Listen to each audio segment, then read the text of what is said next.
What is up, everybody? Welcome to the Logic Bomb Podcast, episode 26. We missed you guys last week. I was on vacation. You can see I got a little bit of sun. I actually went outside. That's a real thing these days, and had a blast. But I missed you guys, and we're going to get back on track this week, and we're coming with the heat. We got Lycan, who is the coach for Space Station Gaming, and has been involved in the Siege scene for a very long time. One of the pillars, I think I would say, of the Siege scene. So he's going to be joining us for this episode. We're going to talk about a lot. We're going to go over the recent win deltas that Ubisoft put out for Year 5 Season 2, talk about what jumps out to us there. We'll talk about that mid-season patch a little bit. We're going to talk about Lycan's role as a coach, what all that entails, the success that Space Station has seen over the last year. But first, we're going to jump into a little bit of a hot topic right now with a Joe Rogan topic. Apparently, he made some comments about video games and gamers on his podcast recently that some people aren't real happy about. So let's jump into that, because we were talking about it before we went live here, and we were just like, let's just go into it. So I guess first of all, Alex, what did he say, and will you set that up for the viewers? So I think the quickest way to narrow it down is that if there's anything that can unite gamers, it's when anyone says anything bad about gaming. Yeah. So he mentioned that if you were to spend 3 years, let's say, doing jiu-jitsu, you'd be good on your way to being almost professional. You'd compete. Maybe you could make your own gym. You could make a living off that.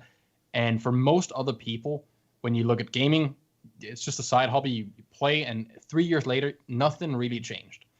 And a lot of people took that as him just saying, you're just wasting your time. So there's quite a few things there. I think it was taken a little out of context. It's always a short clip. He's had nothing on his podcast once, the CS player, showed quite a lot of understanding of gaming in general. And he's a massive Joe Rogan's Quake. A gamer. He used to be a pretty hard gamer. Massive Quake nerd. Yeah. He had John Carmack on a show. One of the Doom guys, and he had Hugo on the show as well, one of the Doom guys, talking about gaming in general. So he's a gamer, right? Like he enjoys it.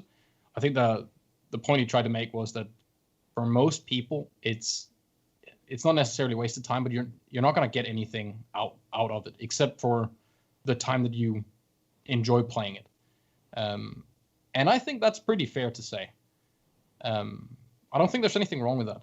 But everyone got really upset. I saw some tweets with people like, "Well, I'm quitting gaming now. I'm getting a real job." Blah blah blah. Like some really really snarky comments on it, right? But was it that bad? I don't know. What's your take on that one, Lycan? No, I believe that it's pretty accurate for the most part. Anything that you do in excess that doesn't make you successful in some way, of course you can say that it's a complete waste of time. I mean, even like, he's talking about going boating and stuff and going out, and like if you're spending your whole time boating and you never go look and try to succeed in like your job or relationships or like spend time with your family, you could even try to make an argument that him going out and boating like all weekend, like that's a complete waste of time. But I think what it comes down to is like what makes you happy, what kind of resets your clock. I'm a very introverted person, which is kind of like I talk a lot, so it's hard to see. But in like my personal life, I'm very introverted, and to reset, I go back in my office and I play Valorant or Hearthstone or TFT or Rainbow, and that's how I kind of like recharge for the next day. And I could never say that would be a waste of time. And I think that's kind of where he was too. It's when you're doing it more than what you need to reset, then you can like easily, I would even say there's some teams who even practice too much and they burn themselves out, and that is a waste of time as well. Even if you're talking about people who are making their living on video games, they can as well be wasting their time by playing too many video games. So I do agree. I think a lot of people blew it way out of proportion with a short clip that didn't have a whole lot of context. People don't even know like all of his past, and then just took that like 1 30-second clip or whatever it was and then made it something it wasn't, which is something I think a lot of people do these days anyway. Yeah, it's insane how you can judge, like you can be publicly judged for something that takes 30 seconds. Like your entire persona can be built up in that one clip by a community. When like if you do watch, like there's plenty of things he says that I think are ridiculous, and other things are awesome. That's why it's also like great to watch. I think people have the same when they watch us and our little podcast. Like they'll agree with some things and they'll think other things are insane, right? Most of those are my ideas, I'm sure. Hey, we need one of those as well. I don't think it's not that outrageous, man. Like if you were to just change gaming for anything else, and in that clip, everyone would have agreed, right? Like if you spend 8 hours every single day doing something and you're getting nowhere, then it's a waste of time. Sure, it might make you happy, and that's great. Like keep doing it, but you're still not getting anywhere. Yeah, and I think that was the only thing he tried to say. And I think the thing that the difference that you can kind of cling on to support his argument a little bit is if let's say that instead of gaming, you're going down to your local basketball court and playing basketball, pick up basketball games instead of gaming.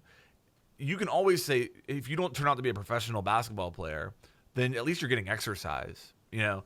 And there are some benefits of gaming. I would argue, especially at my age, that gaming is something that helps keep my mind a little bit sharper and works with problem solving and just I think there's a social. I think in today's gaming, there's a social aspect of it as well. Like I probably talk to outside of my family, the people I talk to the most are the people that I play games with.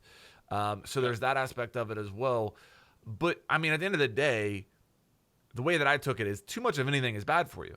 And you know, that's really all you can say. And I think that because video games are so accessible, that there are people who are likely to spend too much time playing them. You don't have to go down to the local basketball court.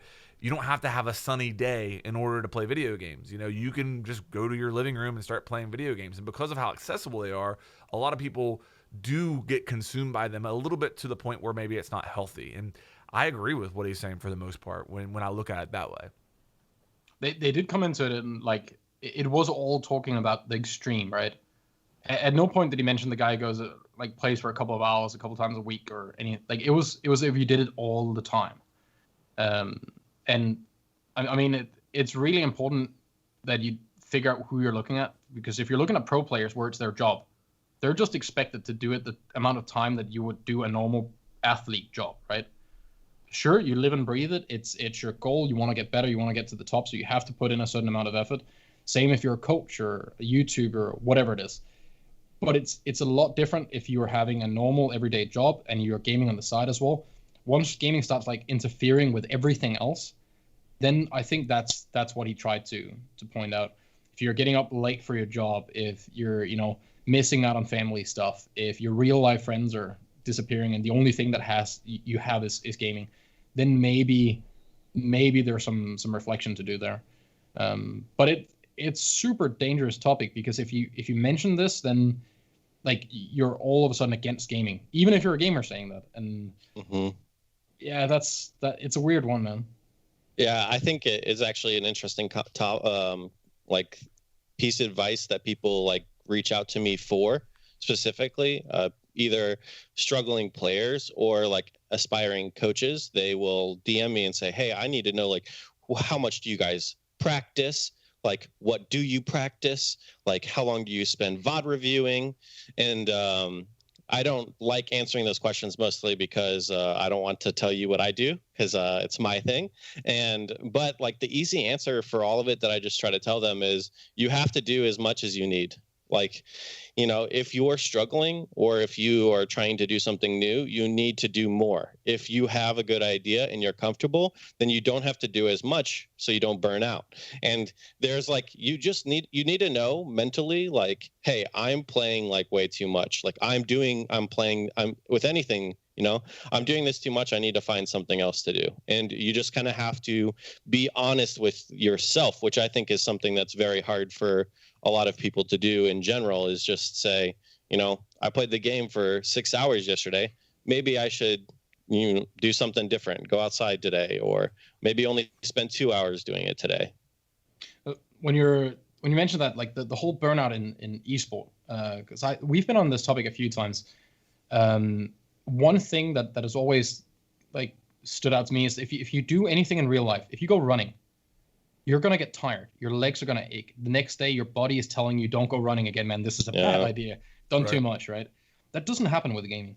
You'll play for 12 hours. You'll play for 18 hours. You'll sleep. You'll wake up a little groggy. You'll drink some Red Bull, do some, I don't know, walk to your desk. And then you'll game some more.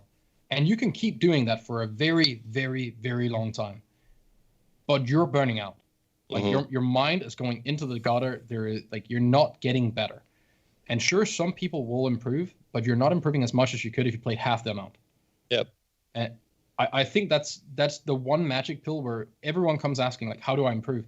You probably play a little less, but with more focus, if that makes any sense. Like you make an actual goal.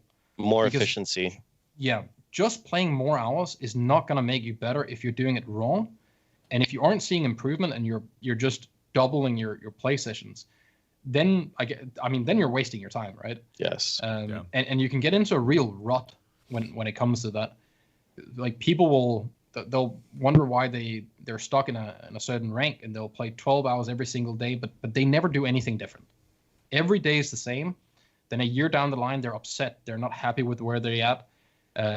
It's the game's fault. It's the outside's fault. It's everything else's fault, right? And at no point are they thinking, maybe if I played 4 hours a day, I would bet you every player that wants to improve could play 2 hours a day and get really, really good if their main goal was to just improve. Because there's so many things you can do outside of gaming that will make you a better player, right? Like learning how to deal with stress, pretty important thing if you want to clutch out and not be shaky. Do some just activity like get in shape. That'll help a ton as well. And that's the killer thing for me with gaming. You don't have this natural human thing where your body starts aching.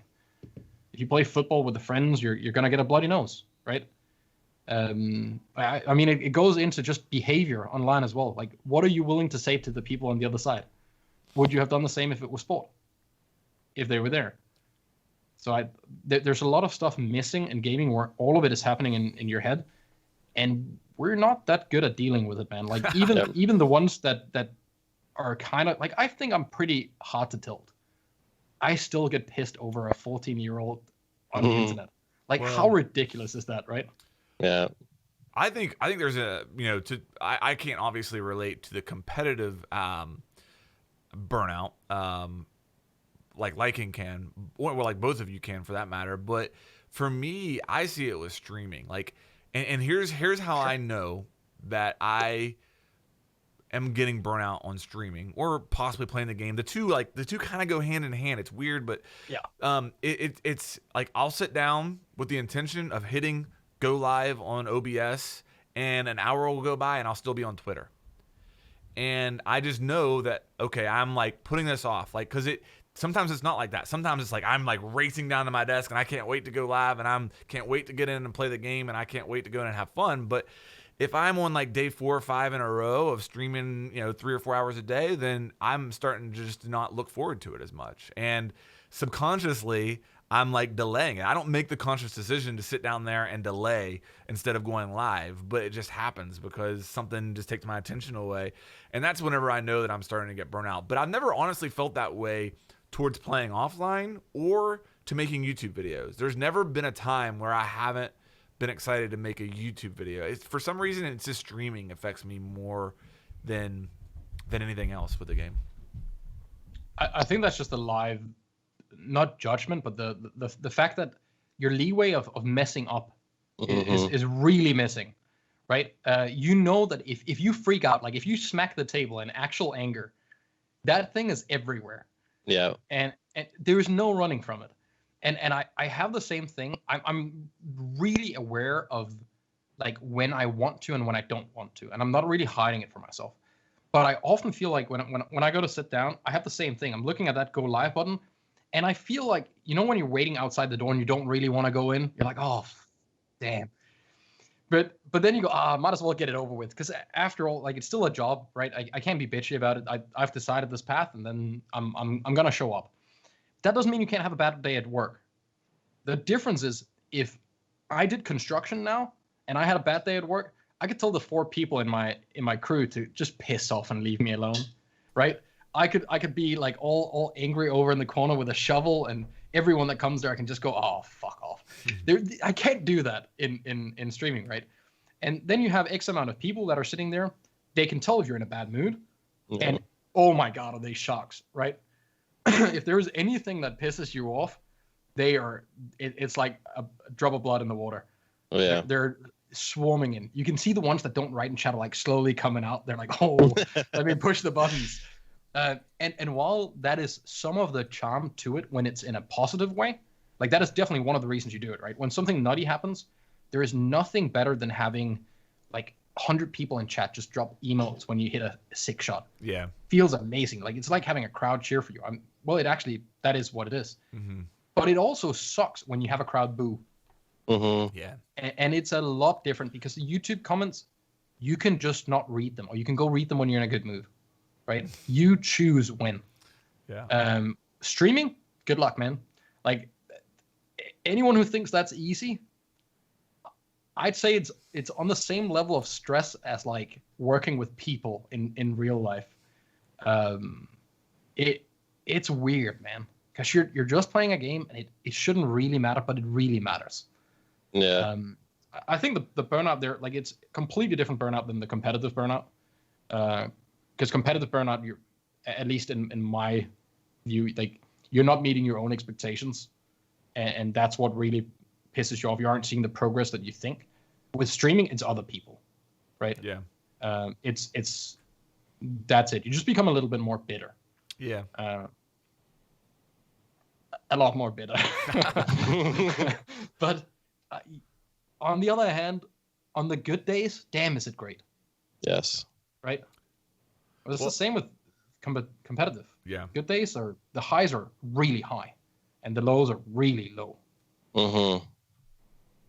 Well, I want to get into some of the highs and lows that Lycan has experienced over the last year, but I think and get into the whole coaching philosophy. I mean, there's so much that we can dive into here with Lycan. I'm really looking forward to it. But do you guys want to go over these win deltas real quick and talk about that, because they just dropped? It's not gonna be quick. All right, let's get into these win deltas and talk about those, because Lycan is also a part of I guess the pro balance collaborators. He provides input to the Ubisoft devs as far as balance goes. So I'm really curious to look at these with Lycan and kind of get his thoughts on what we're going to be seeing here. So let me go ahead and I'll pull up the defenders first, and I will have that for the viewers now. So what you're looking at, anybody who's not familiar, this is a win delta, and basically the further right an operator icon is on this chart, that's the more often they're being picked or banned. The ban goes into it. It's called their presence. And then the higher up they are, that's their win delta. That's their win percentage compared to when that operator is not selected. So that hopefully makes sense to you guys. But looking at the defender win delta there first, what jumps out to you guys? I want to throw one in real quick. They changed the graph. The graph used to be from 3% up and down to being 6% now. So things are squished a lot more than we would otherwise have seen. Yep. Just so we're aware of that in the chat, because other things, I don't know why they did it. Melusi would have looked a lot worse if they showed it on the old one. Mm-hmm. Just so we're aware that when we compare this, that's how it is. And the ones on the far left are picked way less than you think. So it is extremely volatile, the data there. Because I asked why Capcan fell so far, and I was told that like it is a very, very few numbers that are dictating that. It can jump drastically. Yeah, Capcan, actually, I was going to start with this. He's one of the operators I look at first, which might seem really odd because he's not played a whole lot. Nothing really has changed with him very often, except for when he went 2-2, and they changed like how his traps worked. But you can tell how most of the trap ops health are by Capcan, because Legion got a big, like, Capcan actually used to be lower. Legion got his nerf. Now he came back up to even. But also, too, like, when Frost was really high, Capcan was really low. Frost got a huge nerf. Capcan went up. So, like, Capcan's interesting to look at because he's never really he's not the main trap op you usually pick unless you're playing against people who are rushing in the first couple seconds. But he kind of comes and goes as the OP trap op moves. So I think Kapkan's actually really interesting to look at. Like being at 0, I think that's a pretty good sign. And to see where Lycan ended up after his nerf, I think is also a really good sign with kind of like how trap ops are right now. Are you happy with where Lycan is currently? Both, I mean, according to this and in pro play? I think something definitely needed to happen with him because he just gave you everything, right? He was a trap op, but he was a vision op. And also, to anyone that took damage throughout the round was in trouble of dying to him accidentally, you know? I personally, when they changed him, I thought they did too much to him, but his gun is very easy to use. You can still use his traps and stay close to him. You just have to play him very differently than you played him before. So I like the fact that, you know, operators are more niche than they are just overall broad use. And so they brought him into a place where you can't just say, we need impacts. Well, okay, just bring Lycan. You know, that's what it used to be. So now that he has like a specific purpose, I think he fits a lot more into flanked with the move. A unique operator than a just all use operator. So I like it. Competitive wise, he took a little hit as well, just because of other stuff that came out, right? Like meta changed, so that was the whole thing when like we talked with Troy. You can't justify bringing Ying. It's not that Ying isn't good. It's just you can't justify bringing it, and it's kind of the same with Lycan. Like if we're looking at it from a competitive standpoint, maybe there's quite a lot of other things you could bring that is better, unless you have a very niche thing. But for ranked, he's so comfortable to play, right? Yes. It's when we had JB on, he was talking about, I think it was JB talking about the proximity mines. It's a newbie friendly thing, right? Like it helps. You throw that thing and now you don't have to worry if Jeff is covering the stairs, because you get some sort of intel, and it can still be used in comp play. Lycan's kind of the same, right? He allows you to drop these things and then you don't have to worry until you hear this ching sound, and then you can react to it. So he's really nice to have in lower ranks while you're learning Siege, and at higher ranks he gives you some leeway in solo queue and stuff. Yeah. I think it's pretty good that he got nerfed to where he is now, because now you can tell the difference between a good one and a bad one. Yes. And I think that for me, that's the main thing. I don't care if someone that is really good at an operator makes that operator massively OP. If someone that is bad at the operator makes it useless, then I'm happy. I want to be able to see a big difference in how good a good player and a bad player is in an operator. That's how I try to judge the balance, because if it's hard for me to tell if it's a good player on the other side, that pisses me off a little. Right. Yeah, that's my issue. I think Kapkan though, and this is my tinfoil hat idea, and there's more on it when we swap to attack. I think Kapkan might have dropped a little because of the influx of cheaters we've seen. When this is only plat and above, that's where most of the cheaters are going to locate. Yeah. What are you bringing if you think the other team's cheating? Bringing traps, man. Yeah. You're bringing Clash, you're bringing Kapkan, you're hiding in a room, you're just trying to survive. Just that maybe you get the dumb cheater trying to speed run through the map, right? Right. I know that if I'm in a game and I think there's a cheater, there's a higher chance of someone picking Kapkan, which would automatically lower his success rate, because cheaters are going to win more than they lose. So I think that actually has an effect, and I'm going to make an even better case for it on defense. But yeah, I think that lowered him, which scares me a little. The same with Frost and Clash. Because the games I play with Clash, when she's being used in a completely fair game, it's normally pretty successful, to be honest, at higher rank. When you're in stacks against each other, I think she's actually really good at rank. But it's also way too small of a sample size, me sitting here saying that my experience is good. That doesn't mean anything in the grand scheme of things. Rook still surprises me. I think in this meta, it's not as surprising, only because you're dealing with if a team is playing like a stack, and we are talking about plat and above, you're dealing with stacks, at least the competitive player stacks, that are running Jaeger and Wamai together. So almost all of the like utilities being wasted, and then you have Rook to make you survive a grenade. I think in that aspect, it gives you an ACOG. You can survive the grenade because they don't have any flashbangs left. I can see where that helps. It surprises me that Doc is where he is compared to where Rook is. That's kind of like the surprise I have. Okay, so hear me out, because Rook was up there before, like last one as well. Yeah. And I made the case that the people that play Rook are the really good Doc players where Doc's taken. Yeah. Because I YouTubers have definitely pushed Doc more. Like, content has pushed Doc to being played more. He is the crazy fragger that Jaeger used to be, and Bandit used to be when they had ACOGs, right? That's the one you pick when you want to just demolish people and you're a better aimer. So someone picks Doc, and I also want to play the MP5 and an ACOG, so I take Rook. It happens way less, so he's not picked that much, but he's picked by people that are really good with the MP5. And those players are like, they're terrifying to play against. Like, a good MP5 ACOG player, they smash, right? Yeah. Doc's so much more fun to play though. Like, because his gadget is active, you know what I mean? He's so much more fun to play. But Rook gives you so much more value. Absolutely. That's the thing. I agree with that.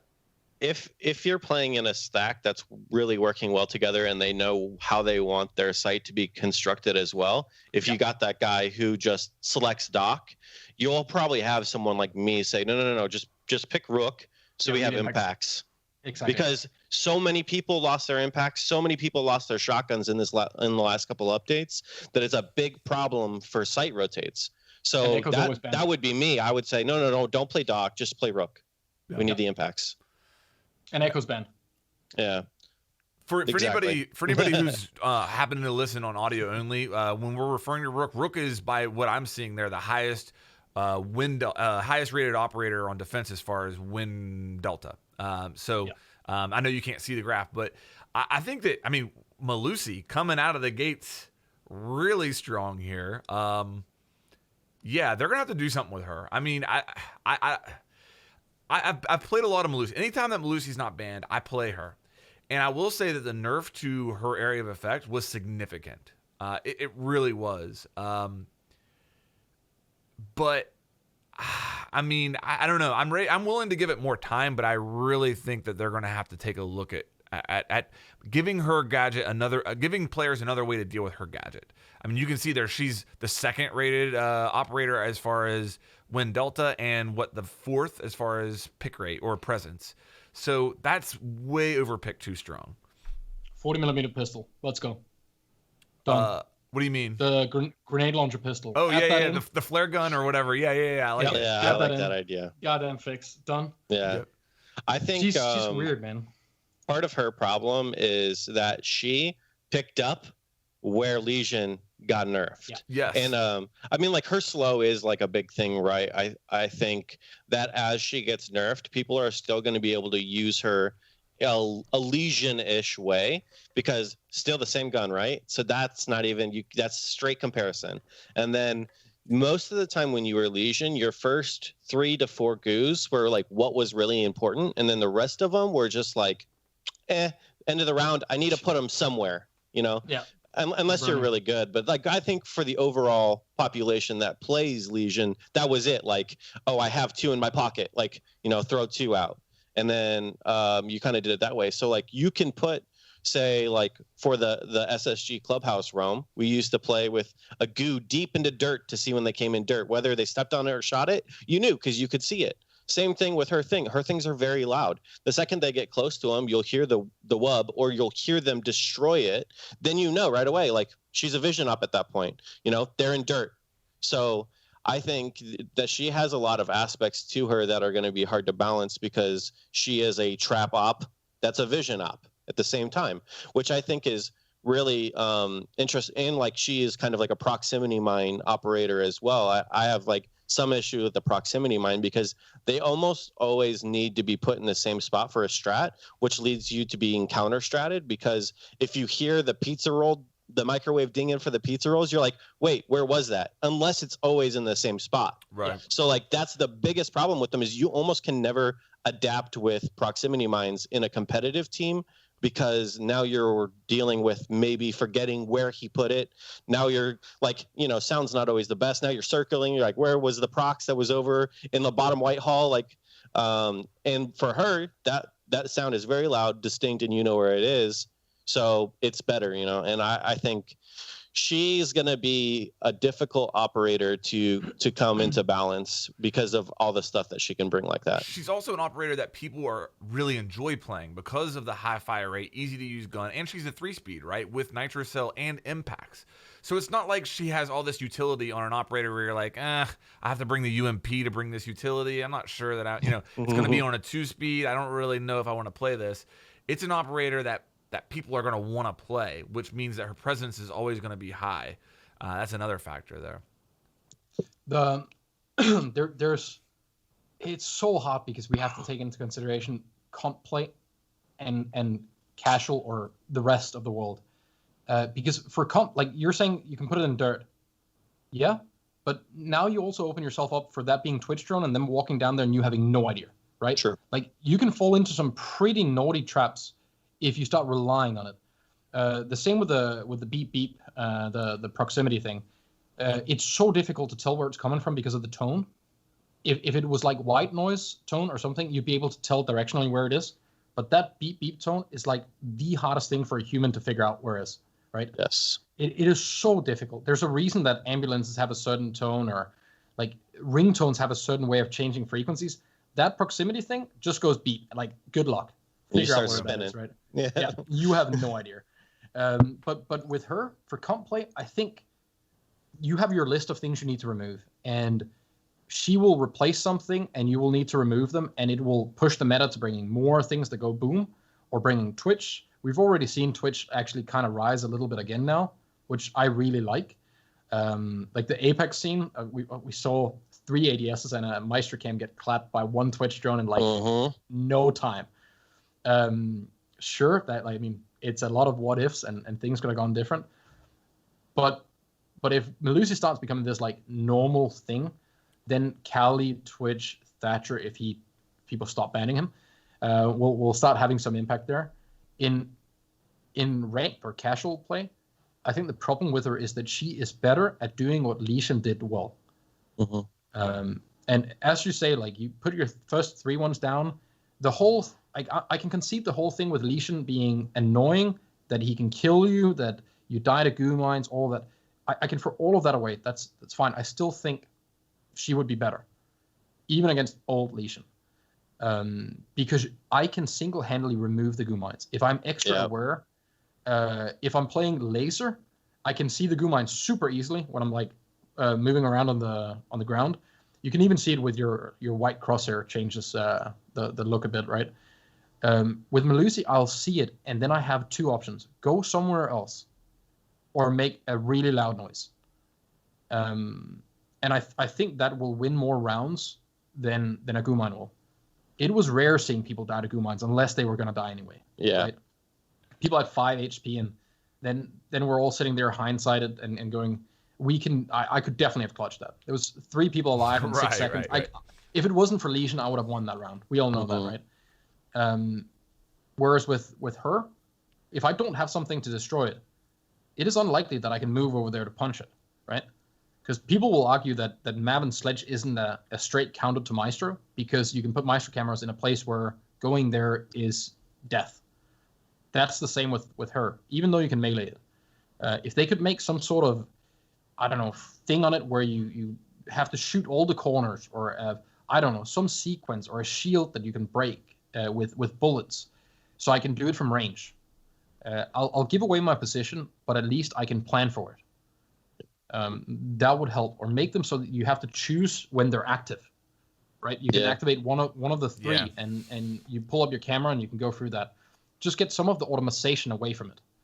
I think that's the important thing, because that's where you feel cheated, right? The other guy put it down and did nothing, and now you died because you had to interact. But that's my general issue with almost all of the automated gadgets, which is all of defense. Right. I think people forget that when we're complaining about defense operators, we forget that every year 1 operator is automatic. none of them you have to actively do something. And don't dare say bandit trick. That's something we figured out with the gadget, right? Now you can ADS trick as well. But the main intent of the gadget was set it and forget it. And it's been the opposite with all attacking gadgets. So that kind of makes sense. Okay, that's how Siege is going to be played. Most defense things are automatic. Now we're moving into, like, we have Echo, we have Meister, we have Mossy, right? Things where you have to do something. Valkyrie. Even though you just... Yeah. I mean... like, it's much better, in my opinion, even though a lot of those are extremely strong. The problem with Echo is that even though you're on your cam, at least for normal, average Joe players and me, when I play ranked, when I'm on my drone, I'm still kind of vulnerable. Because I don't really know what's going on around me. And if communication isn't good, then I can get in a really bad spot, right? And then I'd argue that if communication is good enough that I can afford to play Echo, then I have a pretty good, like, then the team's doing well, man. Like, we could play something else and still do fine. If you're completely solo queue, it's very 50-50 if you're going to get the value off your Echo, right? Whereas in comp, it is so much nicer watching a good Echo player in comp where the whole team realizes that this is our golden little king. We have to protect him. Yes. And no one can make it there. Yeah, I love that. You're sitting finding out, okay, how could they get in there? What could they do? That dough could be cool. Like, how much info do they lose? Did they have to place a mute jammer on the Echo, right? Yeah. Like, that's how Siege should be played. All of these 4D chess steps of all the things that can go wrong, and how many of them can you make go wrong at the same time? Yeah. That's Siege, and it's beautiful. In ranked, worst thing that can happen is 5 automatic defenders. They place down all their stuff, and they all run around, and then we see what happens. Yeah. Yeah. It's horrible, right? And I love the game. It's the best game I've ever played. But having mute jammers placed on every door that I have to move them. I don't have the utility to do it. Then I have to throw flashbangs. Just waste flashbangs. They're such good utility if you understand that a flashbang landing within 3 meters of someone will completely blind them no matter what. Doesn't matter if you turn, right? If it lands close enough, you're blind. Yeah. Think about how strong that is. We're just throwing them into a room just to see if there's an ADS. Yeah. Right? Like, if Jager had to activate them or something, and they were active for 5 seconds, you had to look at them and, like, toggle them or something. Think about how much different your utility usage would be.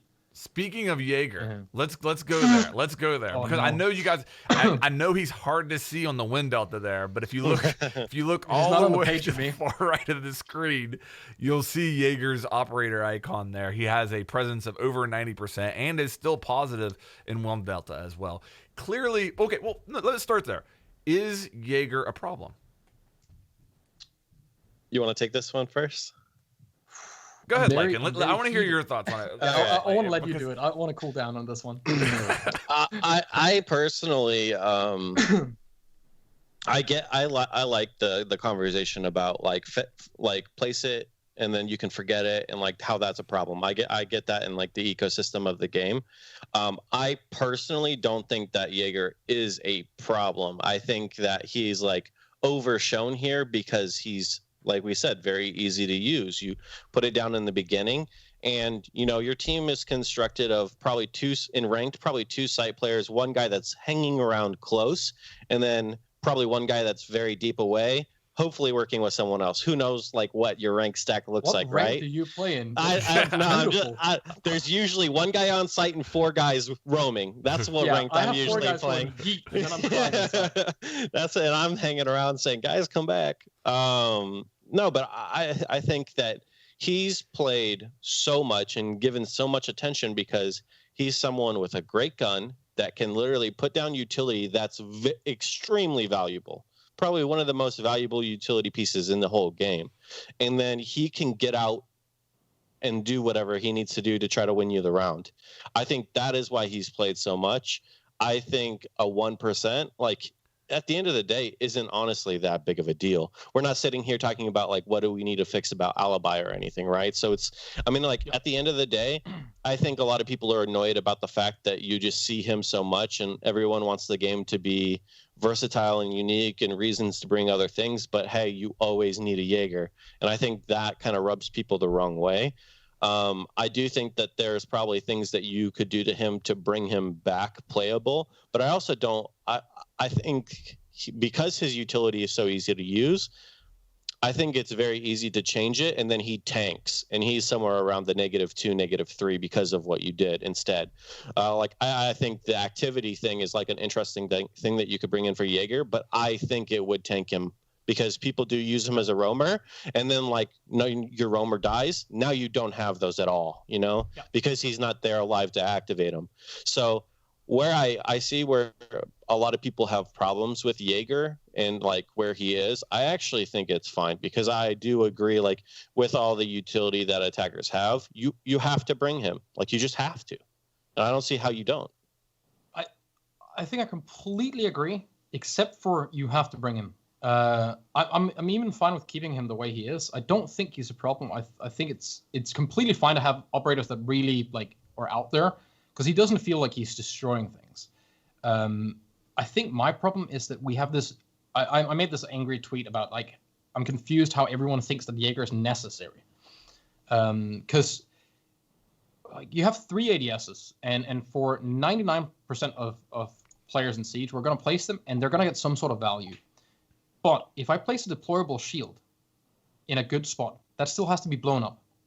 So that's still 1 Sophia charge, right? We're still wasting the flashes, and they're still checking if there's an ADS. You know what? Even if Jaeger's banned, people are checking if there's an ADS. It's so ingrained in us. And there's still 1i. The utility that you would loosen up on attack to be able to be used would just be used on those things that you could otherwise play if you pick something else than Jaeger, right? I probably wouldn't swap a Jaeger for a Vigil in my scenario, because you aren't getting some other utility.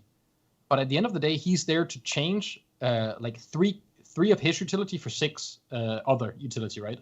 Which is insanely high value. Yeah, it is. But when you look at it but what about Maestro, right?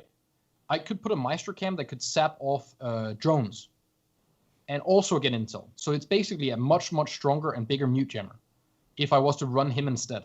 You put a Maestro cam up in Attic on Old Oregon. Now, good luck droning it, right? You will not know if someone is hiding up there unless you spend some soft breach to get a drone in or whatever. It might be a little bit of a waste of a Maestro, because you could say, well, it could be inside instead. Yeah, but we don't have a Jaeger, so we could have a Smoke running that one, or a Clash, which will also tank a ton of utility, right? Mm-hmm. So this idea, now we have Omai as well, that can bring a shield. So we definitely don't need Jaeger. That's my big problem. It's the same with Ashe. We gravitate to them because they have a gun that we know from every other game. It's easy to play. It's no responsibility. You place down your things, you go. Bandit had the same when he had the ACOG, and people didn't Bandit trick as much as they do now, because now you pretty much see him only if people are playing him for the gun or if they're Bandit tricking. Yep. Back then, you'd place all of them and you'd run around with Bandit. He was your roamer, right? Yeah. When you've made a rotate with C4 because shotguns didn't work. But I don't think he's as necessary as we think. Now we're getting more and more hot breachers, so maybe we're going to start realizing the same thing with Thermite. Hibana helped on it, but there's still this idea in Siege that you have these fixed setups of things you have to bring. And if we look at rounds on defense and comp where Jaeger isn't played, it doesn't change the win rate that much, man. It's almost impossible to find a correlation between winning or losing on defense and having Jaeger there. Mm-hmm.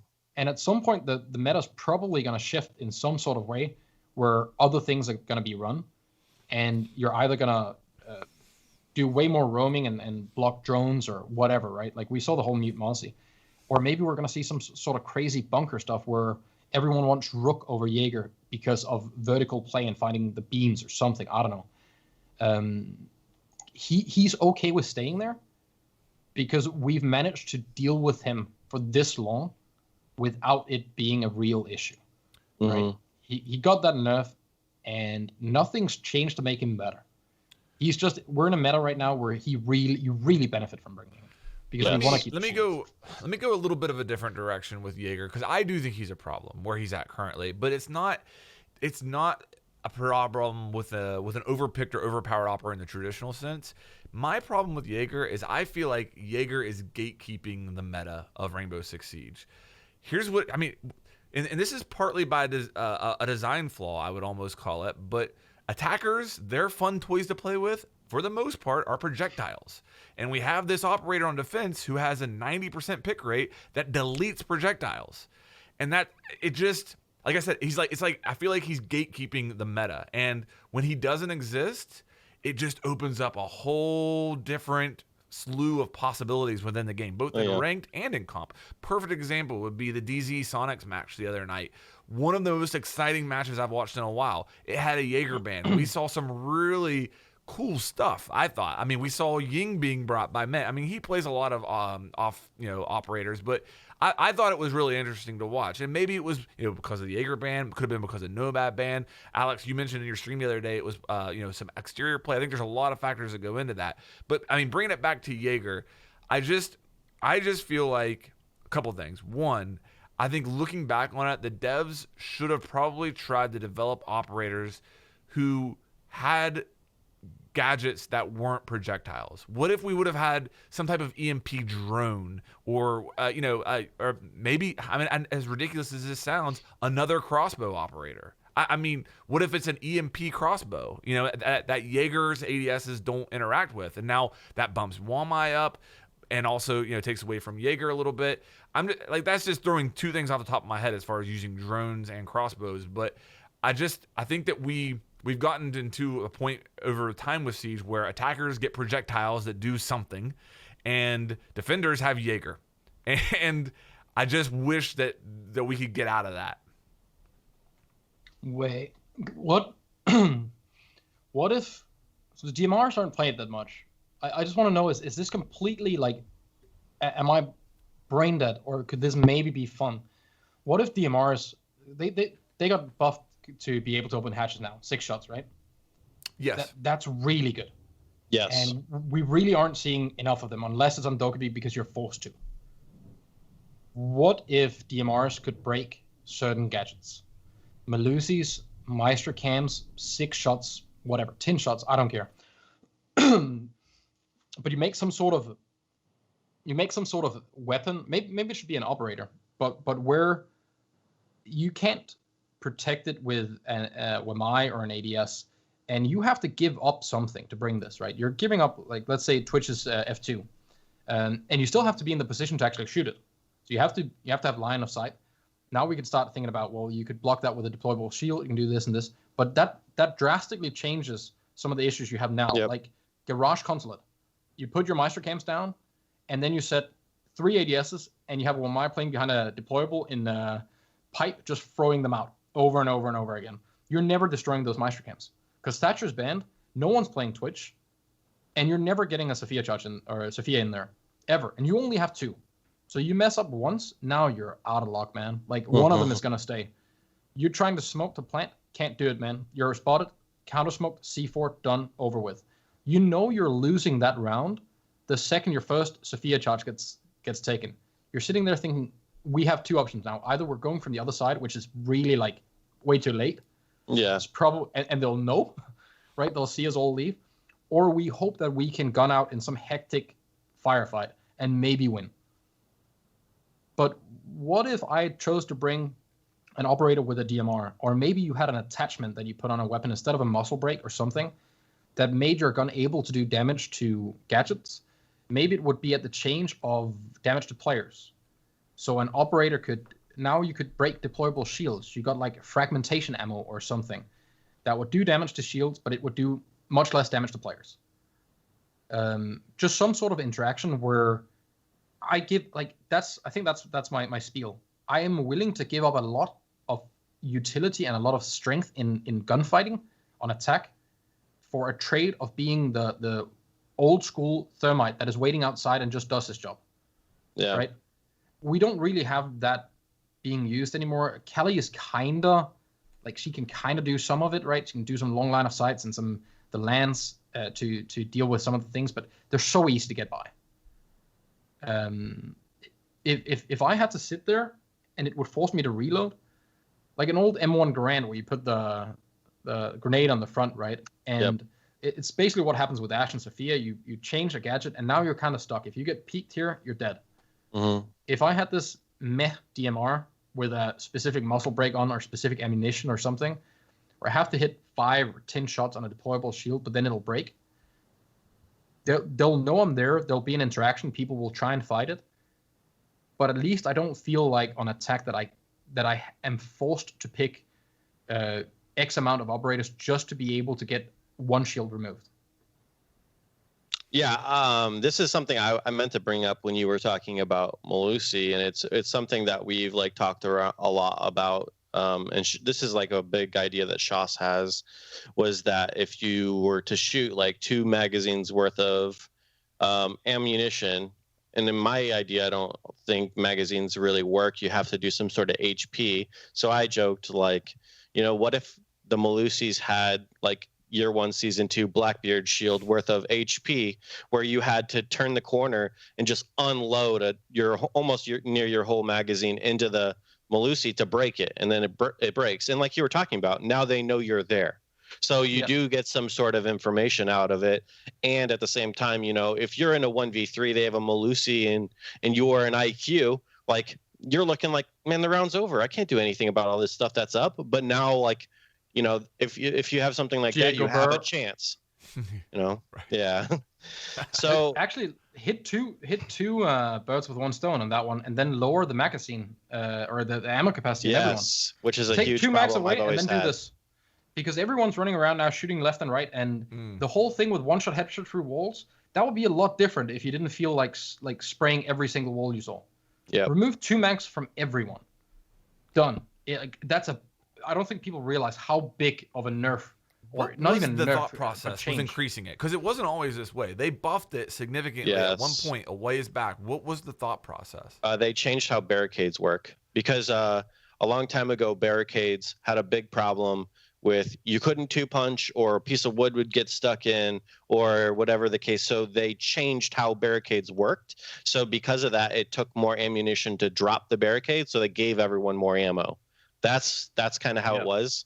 And I don't think anyone saw the result of it, because honestly, like, the result didn't come for a while. Like just now, like back then you didn't really see people pre-firing like you do now, and kind of the same thing at the beginning of the game. People weren't really drop shotting as much as they were like Year 2, when it all of a sudden got crazy and everyone was drop shotting. Bullet holes took 2 years. Yes, bullet holes too, as well as the same thing. Like I do think like there needs to be some sort of way to, like, I can't pre-fire everything just in case I need to, like, crack an evil eye with my gun if I shoot it too many times. Like you can still see through it, but the vision's like obscured somehow. Or like if I shoot it enough, I destroy the Melusi, or something that you can do with your ammo to still win the round when you're like an IQ or a thermite or someone, and you're still like you're forced on your own to try to like get into sight. What I love about it's a shame. Go ahead. What I love about it is that it takes away from the feeling of helplessness, which I personally feel like is the most frustrating feeling in Siege. And I think that's reflected probably most on the frustration chart. When you look at the frustration chart, a lot of times the operators that are at the top are the operators that can make you feel helpless. And I think I love what you're talking about just for that reason. Think about if, like, there's so much, the whole game builds around destruction and how we can like change the map with our gun, right? If I could stop maybe running a shotgun on attack because I could one-tap Melusis, or like, why not? It's such a niche thing. It's probably never even gonna be run, or maybe it is, and that would be pretty neat. Mm-hmm. If you could bring DMRs because they have a higher per damage shot, and it made sense for a pro team to bring 1 or 2 DMRs to deal with deployable shields, why not? We have the destruction for walls. We have it for reinforcements. Why not add it so deployable shields, Meister cams, Melusis. What else do we have? Deployable bulletproof cams. Make it so you can actually destroy them. They're bulletproof, sure, but they'll crack and eventually they just can't take anymore, right? Yeah, I like it. Why not? And it would change so much, but you have to massively nerf the ammo amount in game. I honestly would be okay if they didn't ever even get destroyed, but once they were cracked, they couldn't mark. So now your teammates have to call out to you where they are, because you can no longer use the marking mechanism. So there's some, give and take. You can't just like bring a bunch of DMRs, kill everything they have, and then push into sight. They can still see where you are, but they can't ping where you are. Yeah. What would you do with a Maestro and a Lucy and a shield then? With a shield, I would assume would have to break because there isn't much else. Like, we can't make it so you shoot all the windows and you can't see. That's not gonna work, right? Yeah. And even then, they're still really strong. So maybe even just break the top half off, so you can only be prone behind it. Maybe you could make the portable shield so the top part could break off. Why not? We're gonna see some interesting stuff if that actually became people are gonna find ways to place it and on defense destroy it. Yeah. And that's how that's cool game mechanics when defenders decide to. It's like putting a mirror window and opening it. I'm sad we don't see that as like part of strats. I mean, it's hard when mirrors rarely in, but there are fun and cool things you can do with that stuff, right? Maybe deployable shield, you could break the top off. Maestro cams, you could break them so the turret can't turn.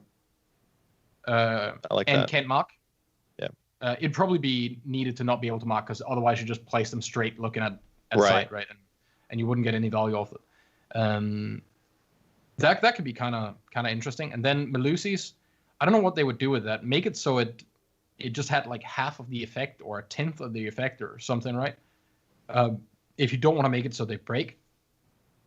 But having HP or damage be a factor on these gadgets would be kind of cool. Yeah, absolutely. And it makes a lot of sense. I think it solves a lot of the problems that we see in Siege. It also gives the devs a lot of creativity for future operator design and gadgets, because I think everybody's right now like, okay, enough with the bulletproof gadgets. And me personally, I say enough with invisible gadgets. Like, I don't want to see any more invisible gadgets in this game personally.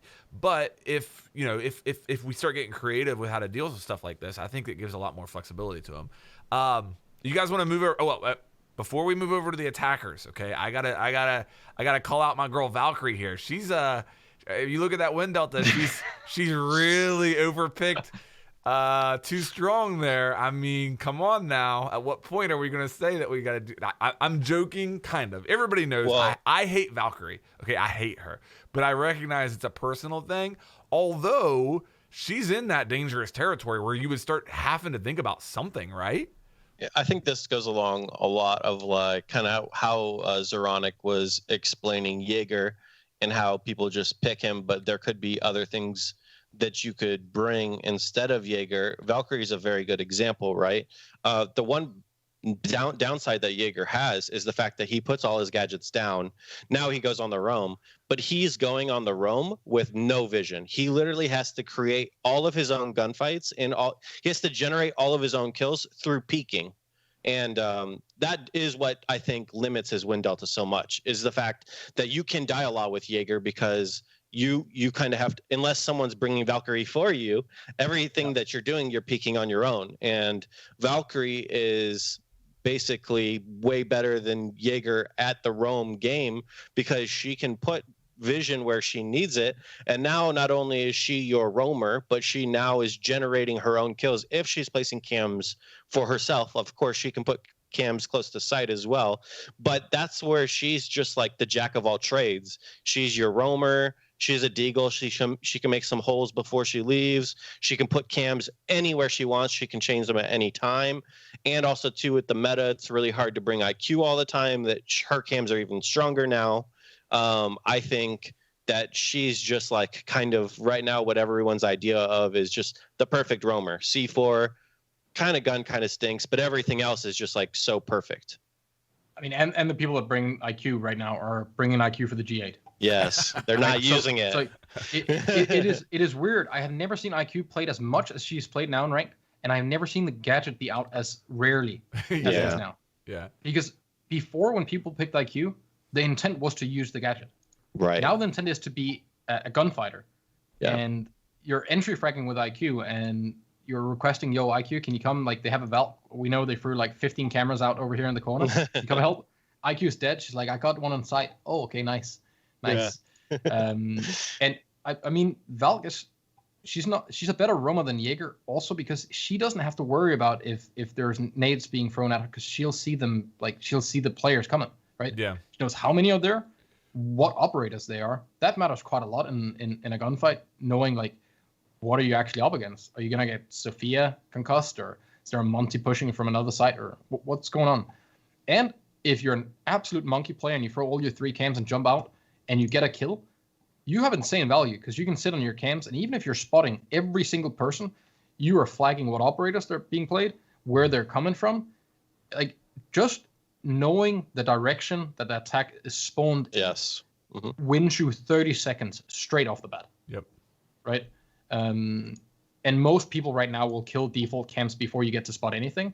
So getting that one Valk cam out to see that, okay, 6 people spawned junkyard. All right, well, now we don't have to worry about anything else, right? I think that's the big thing. You can't do that with any of the other ones. It's the only cameras you can have outside. I guess you can place Meister cams outside, but it's the only outside view you can get as well. Right. Because both Mossy and Echo loses reception, right? Right. Yeah. I don't know if they could do something interesting with that with Valk, where when they're outside they react a little different than when they're inside. I don't think she needs a nerf though. Yeah, I know. I don't know. Yeah. We have a really good counter for her. Yeah, IQ. You're right. And when you bring IQ, she's so good. Like, she's so good for so many things. Also, too, don't forget Dokkaebi as well. Yeah. If you do get a scan off, it's even better, right? Mm-hmm. Unless they're all outside. Yeah. Which they are in ranked. So. Which is it's cool. You can choose which ones to keep up, which ones to get rid of once you hack their camps. You know, which ones hurt you, which ones hurt the defense. Yeah. Yeah, it's a good point. All right, let's move over to the attackers. And I don't think there's necessarily as much to talk about over here, but I wanna talk about the attackers when Delta here. Anything there that jumps out to you guys off the bat? Blitz dropped a lot. Yeah, I attribute that to what you were saying though. Is the small sample? It's so volatile because so few people are playing them. This was the small sample. Cheaters. And the cheaters. Yeah. So let's be fair here. The sample size is maybe like 5,000 picks. It is almost nothing, right? So it's extremely volatile. Like a handful of games, one way or the other, really matters in that amount of picks. But I do think that actually plays in. I think Monty and Blitz are down there for that reason. Yeah. Because you just there is pick no them when way you're going to lose anyway. Yeah. Yep. Like, if you're actually playing against a good multiplayer in ranked, you are struggling. It is so difficult if you're not in a 5-stack and you're not working together, because the chance that you have one of the operators that can kind of solo fight Monty is not that high. We're not seeing enough lesions anymore. Right. So that's kind of off. Echo is banned a lot of the times. No one wants to play smoke, and if they are, they're always playing them on site. So Monty gets to clear all the roamers for free. Then you're maybe getting C4 from below, but other than that, you don't really have anything to fear. So a good multiplayer can do so much in rank by himself. There is no way that he should be down there when we're talking plat and above. Like, this shouldn't be people that are ADSing all the time and getting caught in sprints. Although I have seen that more than I care to admit.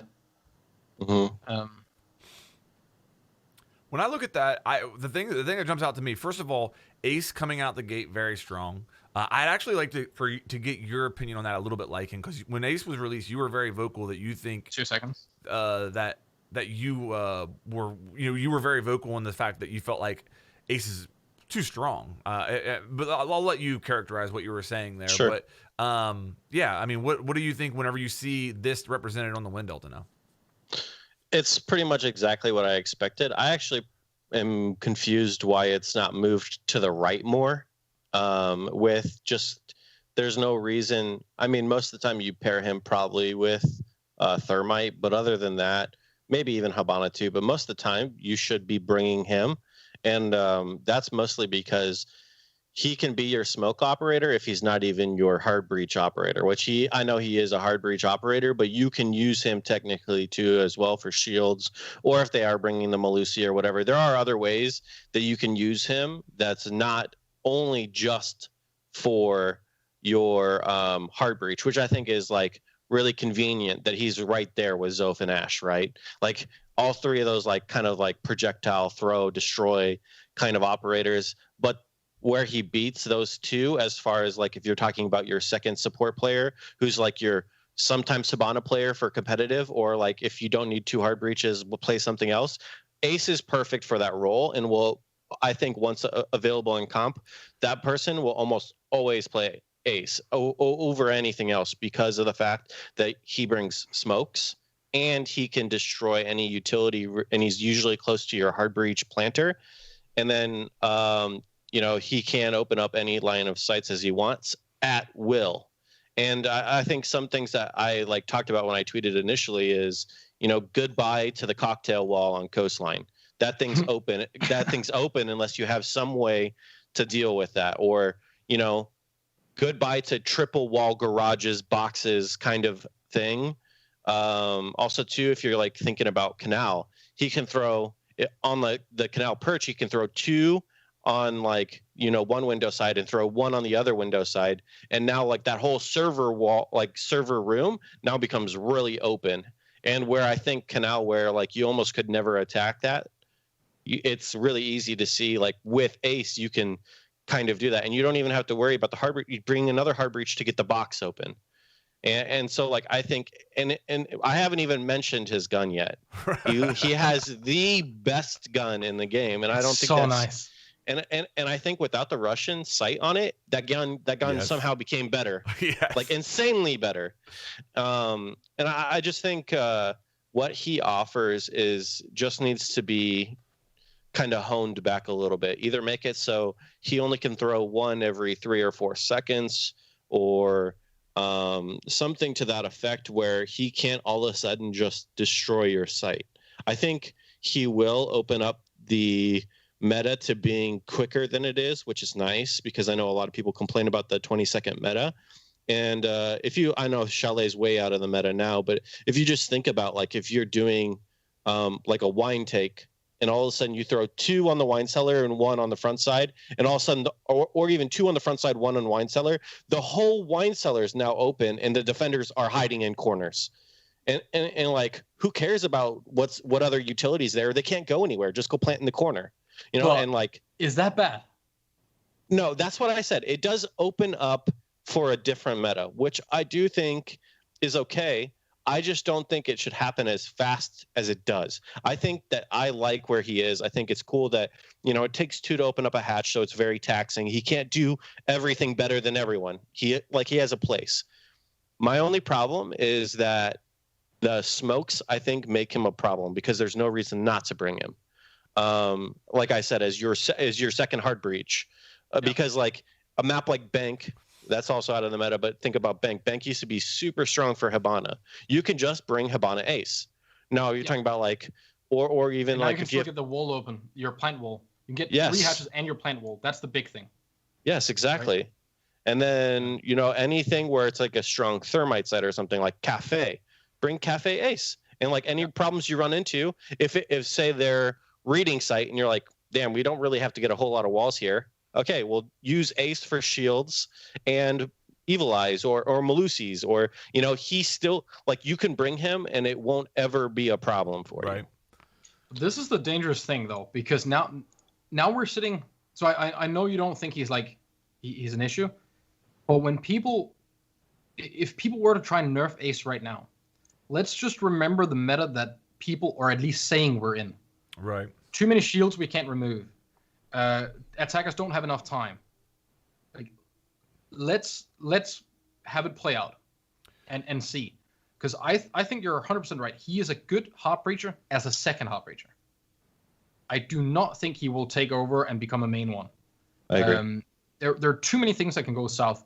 With a good player, if you place them high and they get impact triggered, now you can C4 over them. You can elevate yourself on something to look at an angle down and get some really nasty sights. If they do it too low, you can stop them from ever opening up more. There's so many things that can go wrong with Ace, but he is extremely versatile and can do so much nice stuff. Yeah. I don't think he should have smokes, but I don't know what else he should have. Grenades. Just give him grenades. Call it a day. No. He turns into year 1, season 3 Capitao at that point. I was going to say Fragmite. Yeah. But now you can remove batteries and people and shields. I think in comp, you're going to see him every now and then remove deployable shields because one other player is dead. And you kind of need to deal with this. So you're going to see people pocket one of these. you're gonna like see hatches only be opened with a slit to get an angle, so defenders won't be able to retake and drop from it. Because there are some sites and some times where having a partially opened hatch is an advantage. Yeah. And we rarely see True. that with Habana. We have seen it, but it is extremely rare. You see it more with Maverick. Yeah. Yeah. Maverick is he's a perfect example of making a hole in a hatch where you can get utility from or a kill, and then you can leave, and you don't ever have to worry about someone sitting. Actually, if we're on Bank, because that's one of the few maps that I have actually played well competitively. The main hatch on site, opening up a hole in that instead of opening the hatch is almost always a better play. Right? You can get the door and you can get the rotate. And if you die, if someone actually pushes up main stairs, you don't lose. Right. Because you won't be able to see default plan from the same hole. So that alone is this small little thing that we don't really see played because I guess Bank isn't in comp, so there's no reason to really work on this that much. But it makes sense to do, and there's going to be other maps where it would make sense. Maybe blue on Clubhouse. I don't know. Like, you're not really that worried about that because their other flanks are too close anyway. But with Ace, now you can open up one line in them. And there are definitely some interesting plays you can do around that. You can get the shields. You can get Maestro cams if they're on a close enough to a soft wall or on a hard wall. So there's a lot of stuff that you can remove with those charges where maybe you don't always want to rely on using those as your hard breach. Plus, I think if they do get tricked, you're at a pretty bad spot. Yeah, I think from high, it's I think tricking them in general, I think that's like the first thing that I came out with when Ace was released. That had to do with the confusion about how I played him. We played him on a map that the sound was still being worked on in like the test phase. So I was more confused than some of the content creators that played him. What like he was impossible. When I tested him, he was impossible to bandit trick, which like now afterwards I saw like it is possible, but still extremely difficult. Like with a thermite, you need a Zoph twice or something. With Ace, you only need a Zoph once. I think it's easier to impact trick personally. Impact tricking is way stronger in my opinion. My only problem with him, and there is some give and take, right? But like, say you're doing cash clubhouse, and your plan is to do a split take, right? So you go for the wall first. You don't necessarily want to open it up all the way because you're going to have one guy out there holding a flank angle, and you don't want them to swing out the Persian, come out and kill that guy who's alone. So Ace is perfect for that. You can open up portholes. Like sometimes Habanas do it, but most of the time you have to do it with thermite, and then that guy's getting ran out on. Ace is perfect for it because the wall can open up so quickly that it's hard to bandit trick. If the bandit's there, you get a free kill. Now you're doing a split take 5v4. And my thing is like maybe the timing to blow up that first one, I think should take longer, and then the other ones can be faster. Because those ones don't matter, and most of the time you might even want to shoot those yourself. But the fact that the wall opens up so quickly, defenders don't like. With Mav is the only one else I can say that opens the wall up quickly, but it takes a long the wall gets opened up right away. Right? Once he starts using his gas, the wall gets opened up, but it's hard to see through. Ace's problem is that the wall opens up quickly, and if you're out in the open, you're toast because it's a big hole. Right. So like you don't really have that much time to react to, and I just think like if the first one took a little bit longer to blow up, and then the other ones can like be pretty quickly after that, I think that would probably be a lot better. Don't you think things will kind of skew though? Because if let's say you get that wall, you get the hole there, won't the meta just change to people just ignoring, like they're going to impact it, make sure it doesn't get open, and then they will play from a spot where that crossfire doesn't matter because now you have to worry about the window and nothing else. Because they are never getting through that wall. I can impact trick that from the back of cash, right? Sure, you can go below and move out those spots, but then you could hold it from below. You could hold it from garage, right? There's so many ways of guaranteeing that wall will never get opened. So wouldn't it just change towards that? And now you're going to start having your focus on stopping the split the second that gets opened. No, I think that you realize, if they even shoot them off or if you're denying it, they will go for the split. But I think that's where you're taking the chance with Ace with opening up the wall quick, guaranteeing it. And like they can't run out on you. Like that's your advantage, and their advantage is to make sure that you can't open it up the rest of the way, and I can plan for the other attack. So there is like some give and take there. Yeah. Sure. I'm just happy that we have two operators that are making an impact. I mean, we talked about both of them, and it may come to pass that both of them need nerfed or tweaked in some way. I really liked what you mentioned, possibly with an ace cooldown, as far as, you know, he has to wait 3 seconds before he can throw him. It doesn't necessarily make logical sense, but it could be an interesting way of tweaking him a little bit. But I'm not to the point where I would say he needs anything yet. I'm happy with Ace. Malusi, you know, we talked about that already. But I'm just glad that we have two new operators that are having an impact. Really, that's what I'm excited about. Anything else you guys want to talk about? Go ahead. Yeah, quick idea for Ace with the cooldown. What if, you know, when he pulls it out, what if that thing was more delayed? Like he had to do something with it. Yep, that's right? How they could do it. That would make sense. So the first charge, like when they hit the wall, man, it's there, but you can't throw two right after each other. Right. Yes. Because I think that's the scary thing with Hibana. I have to like reload and shoot, and reload and shoot, and then I have to click, and they all go at the same time. There are so many things that can go wrong in that time. If Ace pulls out his thing and he has to pull like a pin and do some stuff with it, and then throw it, and then the next one, you know, it takes a second and a half to do whatever he needs to do. That would leave a lot of time for you to do something with the first one, shoot him. Just makes it require a little bit more planning. I like with like how strong the gadget is overall that it puts you in a vulnerable state before you're allowed to use it. Yeah. So like I think that's where it's a good idea, you know. If this is like, you know, a hard breacher that can destroy shields and Malusi's and Evil Eyes and all these crazy things, that gadget is very strong. So to be able to use it, you know, someone needs to protect you. Like, hey, I'm getting this thing out. Like, you know, make sure no one swings the door. I think that's a great idea, honestly. I mean, Thermite would be busted if he didn't need a helping hand. Yeah. Right. If Thermite could guarantee to get that stuff off without help, he would be very, very, very strong. But now you need a friend, right? Yeah. Speaking of a friend, I know you wanted to talk about these Thatcher bans because, you know, you look at it on the Wind Delta and Thatcher's presence is definitely up there.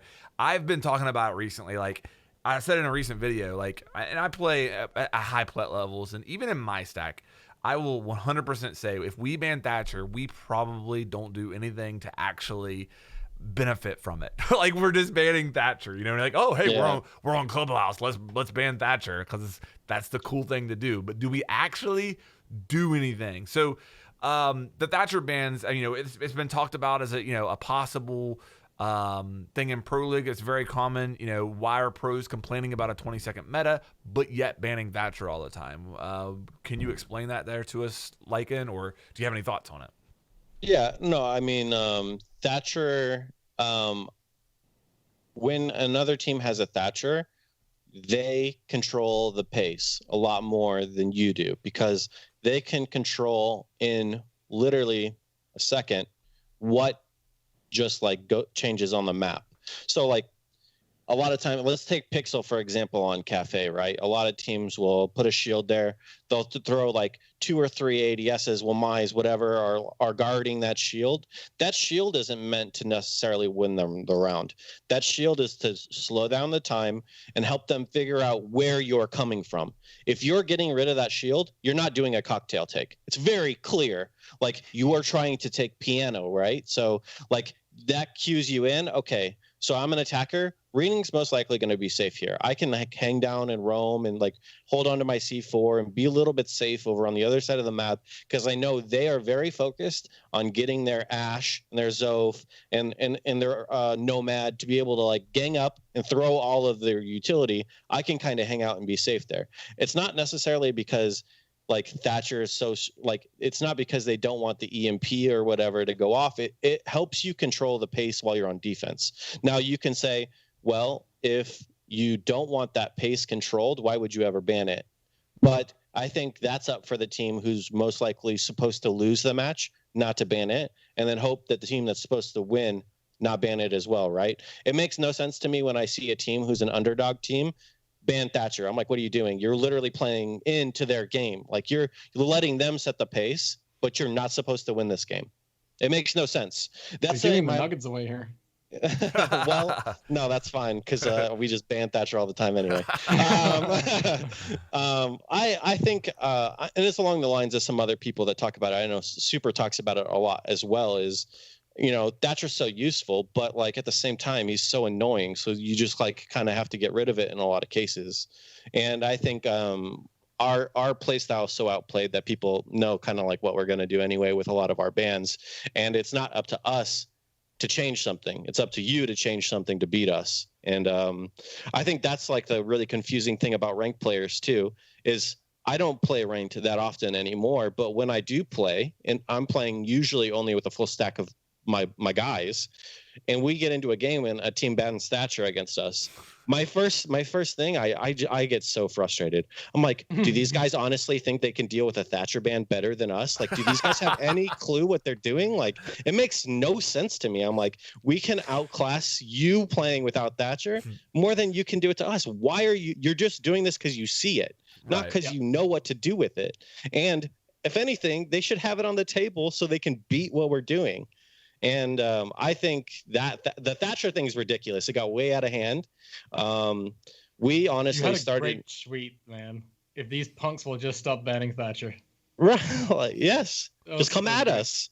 Come at us hard. Like, you need Thatcher to do that. You need, like, you don't want the pace to be slowed down. The second that the pace is slower, you're in trouble. You're gonna lose. And I think a lot of people don't actually realize what the point of the Thatcher ban is. Well, that was my issue. I saw an angry tweet from a team that had just lost a match. And they were complaining about how there wasn't any way for them to deal with the Maestro cams, the deployable shields, and Jager, everything. It was busted. They couldn't do anything. They banned Thatcher. Yeah. And then they didn't run anything to deal with it, right? Like, they didn't have enough things that go boom. Yeah. They wasted their grenades to try and get kills instead of removing stuff. And they didn't get the kills. You don't get the card to say that things aren't right if you aren't even trying. Yes. Like, there's a certain amount of effort you have to put in first before you get to say anything.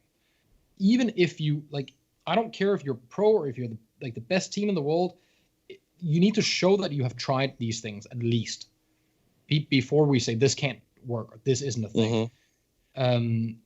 That was what kind of threw that whole Thatcher thing or pissed me off a little. We can't have this whole 20-second meta. Everyone just bans Thatcher. Like, just try and let it through for a second. See what happens. Because it really changes things. Yeah. Especially like Cafe now, where you can drop them on the roof to remove things. Like, they're not getting sapped by an ADS, right? Now combo that with an IQ so you know where the ADSs are. All ADSs are gone. Boom. You can move on. The same with Twitch. Like, run some more at Twitch. She actually does pretty well against this stuff, especially when Mutant Mossy isn't run all the time anymore. Because there's more deployables. There are so many ways that Siege could be played, but I feel like a lot of the up and coming teams, or a lot of the ones that are just behind, they're all fighting right into the hand of the good teams.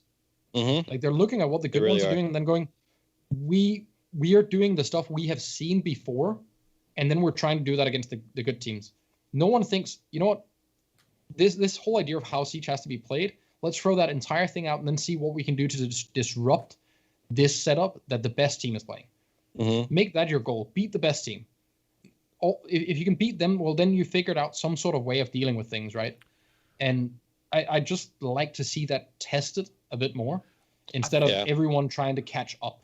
I think we do see that tested a little bit more international lands, and I think we're missing those a little bit now. When you see these different styles come together, and because we're missing that right now, I think that's played into this whole kind of monotony that we feel like we're experiencing Comp Siege right now. Something that's really cool to like look at the process of, and it's really hard to see unless you're within the comms. So I'll kind of share our experience. But when the new Cafe came out, we actually struggled on it a lot. And so our answer to it initially, my answer was, let's bring Monty. Like, we're struggling getting through the map. We like are having issues. We don't know where to go. Like, sometimes not confident. Let's just push a giant shield in front of everything and give us a little bit more confidence, get us like some alleyways. And we were winning. And then a team banned Monty on us. Then we had the same problem, right? So then I was like, what's the next issue? We started banning Jager almost full time. It was back around Raleigh. And no, I think that was around OGA.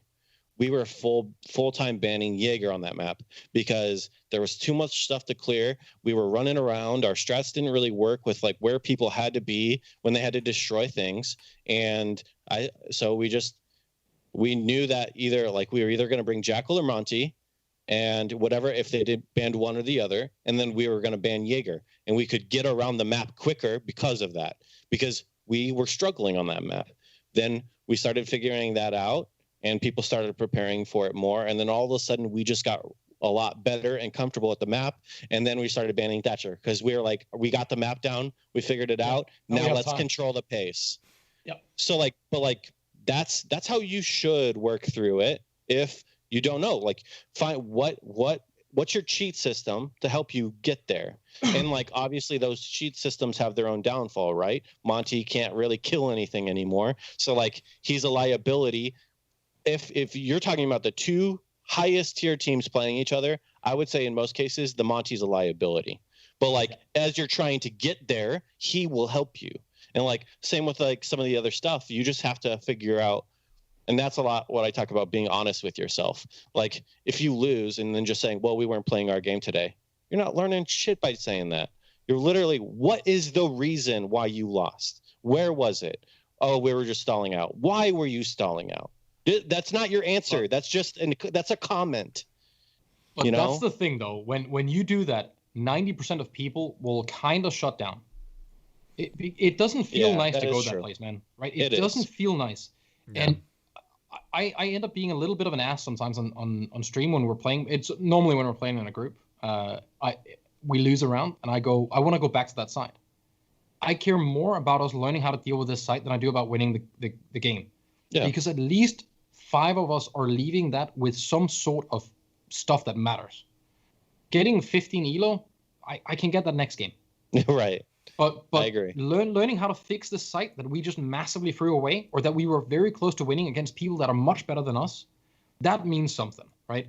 Like, that's something I wanna grind. And my little cheat system in rank is to ban Thatcher and Jager, because when I do that, nothing gets in the way of my utility. So I don't have to ask someone else to come and help me. Yeah. I can remove the shield. I can remove the player. Exactly. Right? And I banned Thatcher because that means when I play something, it doesn't just disappear out of the blue. So I can move around and know that, you know what, that thing I placed over there is still there, right? Doing those two things gives you so much leeway in rank if you're playing together with people where you can communicate, where I don't need to make you go from one end of the map to where I am to remove an ADS. I don't have to wait. I can just get stuff done. And then you combine that with just deciding to do the same stuff until it works, and you change small things and you actually learn something. Because I am a very mediocre aimer. I'm not that good, but I still manage to deal with people that are better players than me fairly well. Because I cheat the game with those things. Like, a player that is better than me still dies to a grenade. Yes. It doesn't matter how good he is. And if I have an angle on a map that he doesn't know, then he can be the best player in the world. One headshot and he's out. Mm-hmm. Right? If people started looking at it like that, instead of just, I feel like the default in Siege right now is people are looking at getting as mechanically skilled as they can, but they forget to learn how to play up along that road. So they get insane aim, but they don't know the map at all. And I can tell when they go up a set of stairs exactly how it's going to take them to get to a certain point. I can place a C4 and I can kill them, and I can sit there and laugh in the corner. I get called a bot because I couldn't win in a gunfight. There is no way I'm beating them that way, but I don't have to. Outsmart them. That's one cool thing about Siege. Yeah. You have a legit chance of winning against way better mechanically skilled people. And I think a bigger chance than you do in most other games, not just shooters. There are a few games that allow you to be less skilled, but just smarter. And it's really nice when you're mixing those things, because you need both people on your team. You can't just have 5 smart people. Then we're going to have 5 monkeys that just run in and shoot, and they are going to win.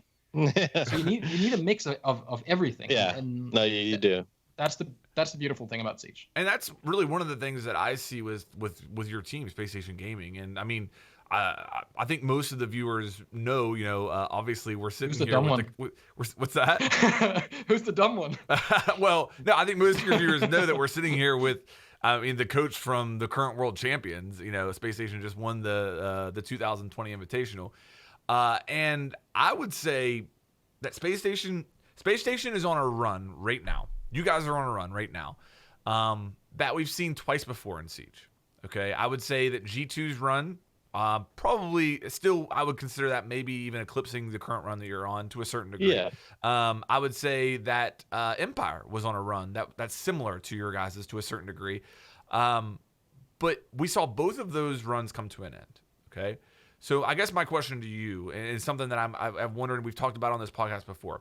How are you, first of all, keeping that run going? And second of all, what are you doing to try to not let the run come to an end like it did for G2, like it did for Empire? Yeah.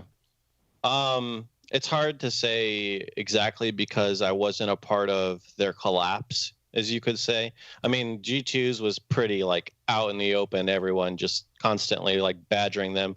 Empire's was honestly really quiet, just all of a sudden just kind of in shambles. I think personally, from like the talking I've done in the shadows to like people trying to figure out, what went wrong with them, a lot of it had to do with personal players and how they dealt with each other and their situation maybe with their org and stuff like that.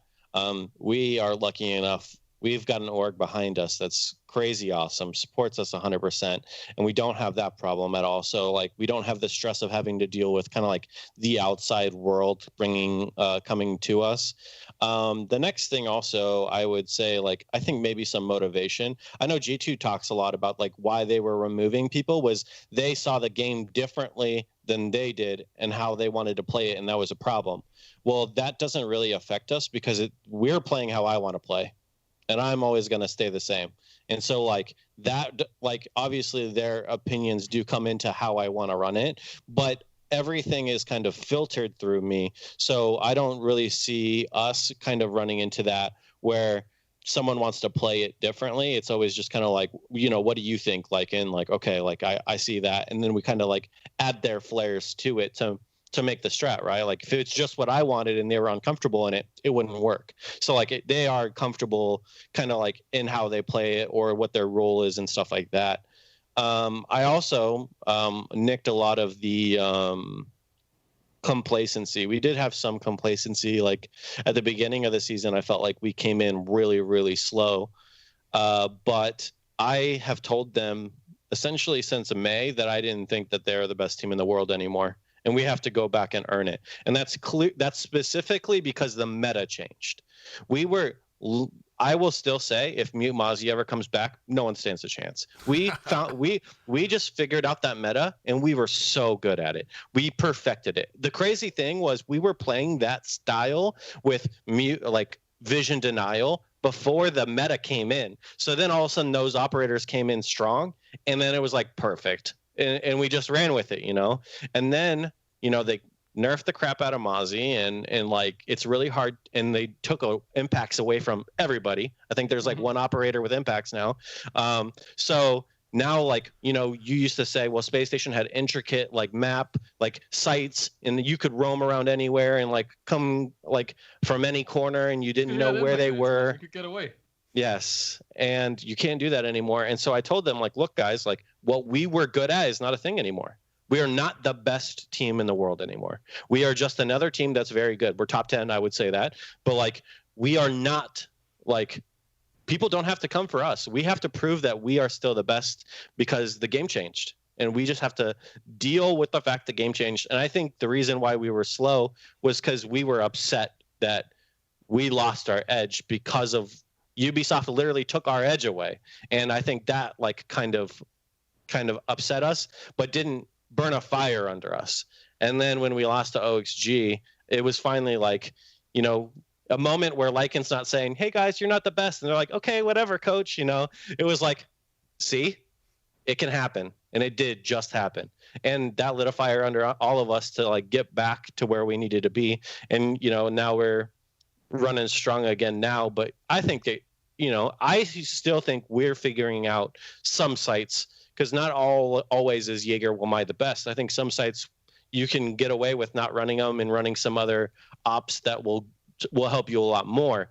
But that's kind of like how we've stayed where we are now, and kind of how we plan to continue on at least till the end of this year, is the fact that we believe that we have to still prove come invite that we are the best at this current meta. How do you feel about that, by the way? Because I don't know how people generally see this, but for me, that is the one reason that I give a shit about Siege, is that it changes. So there's no other sport, like, if this was to happen in a normal sport, people came in and just changed the rules like this much, people would throw their toys, right? There's a good example of that like currently. Siege, what, in sport? Yes, MLB just changed their extra inning rules. Yeah. You now start with a person automatically on second base, and people are going nuts.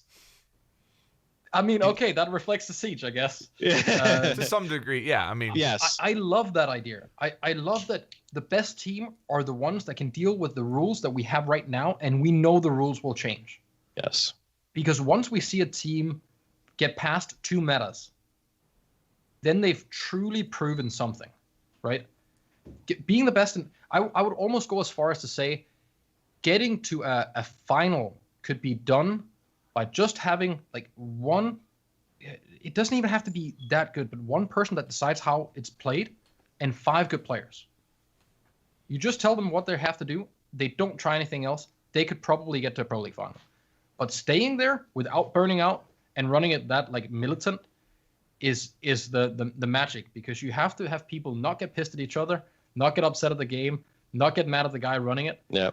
And I think Siege is too easy to get like up in the top at quickly, but it's really hard to stay there. Yes. And that's something that a lot of esports don't have, and I think it makes it's both good and bad. And I hope I don't step on anyone's toes saying that it's easy to get to the top quickly, but I truly think it's hard to find a sport or an esport where you can get that far up with that little time put in. But then again, I think it's harder to find something where you can stay at the top. There are so many factors that play in, and you can't just hit one good lucky meta that fits with your players. You gotta have your players adapt to that meta every single time. And that's what makes it so interesting to watch, because every season is kind of different. Even when no meta really changed, there's always this little chance of one team figuring something out. And if you can't adapt within a week or a month, you might fall behind. Well, here's to highlight what you're talking about, because this is honestly crazy to think about. Okay, so you're sitting here, you're saying the previous meta you guys mastered, mute Mozzie, then they nerfed Mozzie like crazy. All they did was remove his super shorty. like, and I know that's a big deal. Like, I know you can sit here and tell me, you can break it down of what all that changes, and it's like a cascading effect that happened with that nerf. But it's not even like they removed a pest. It's not even like they nerfed his gun. It's like it would have mattered less if they nerfed his gun. Right. They remove a super shorty, and all of a sudden now we're playing a completely different meta. And that also, I think, plays into how tough of a job or how fragile it is when you're balancing a game. When you're balancing a game competitively, like how tough of a job that is. You don't really, if anybody's going to tell you that I'm going to make a change to Rainbow Six Siege and I know exactly what it's going to look like after I do that, they're fooling themselves. The best experts in the world can say I have a pretty good idea of what's going to happen if I do this or make this tweak, but you don't really know. That's what's scary. Ying is the perfect example. She gets 4 and smokes, and entirety of Reddit, Twitter, all streams, everyone's losing their mind. Ying is overpowered, can't do anything. This will be played in pro all the time. There's nothing you can do. Take 1 away. The only time we saw him was like a handful of times. Like, saw him a little bit here, a little bit there. Saw him quite a lot in APAC. But, I mean, they banned Jager, and they ran Finka and Twitch and Ying. Like, they were running everything you don't want to meet on a roam, right? And their entire plan was, we're just speed clearing with fraggers. And we're going to make this a 2v2, and then we'll fight them on site and see what's up. And it was fun to watch. It really was. Yeah. But at no point would it have changed if Ying had 1 more Candela. Like, that's just not gonna make her go from bustedly overpowered to Like, one gadget doesn't do that. It's the same with Jaeger. Making him 2-speed is not gonna do that. Now take away some like actual utility that will work through the whole round, like Mossy Shotgun. That's all your hatches that have to be opened by someone else, right? Like you got to pull your mute over there, and poor Mute, man. Like he's already setting up jammers into the round. Yeah, four jammers. He's 30 seconds into the round, right? And like that, the sweat's pouring off him. He has to make a rotate on site first. He has to make like a couple of holes. He has almost no shotgun ammo left. Now he's got to play with an SMG for the rest of the round.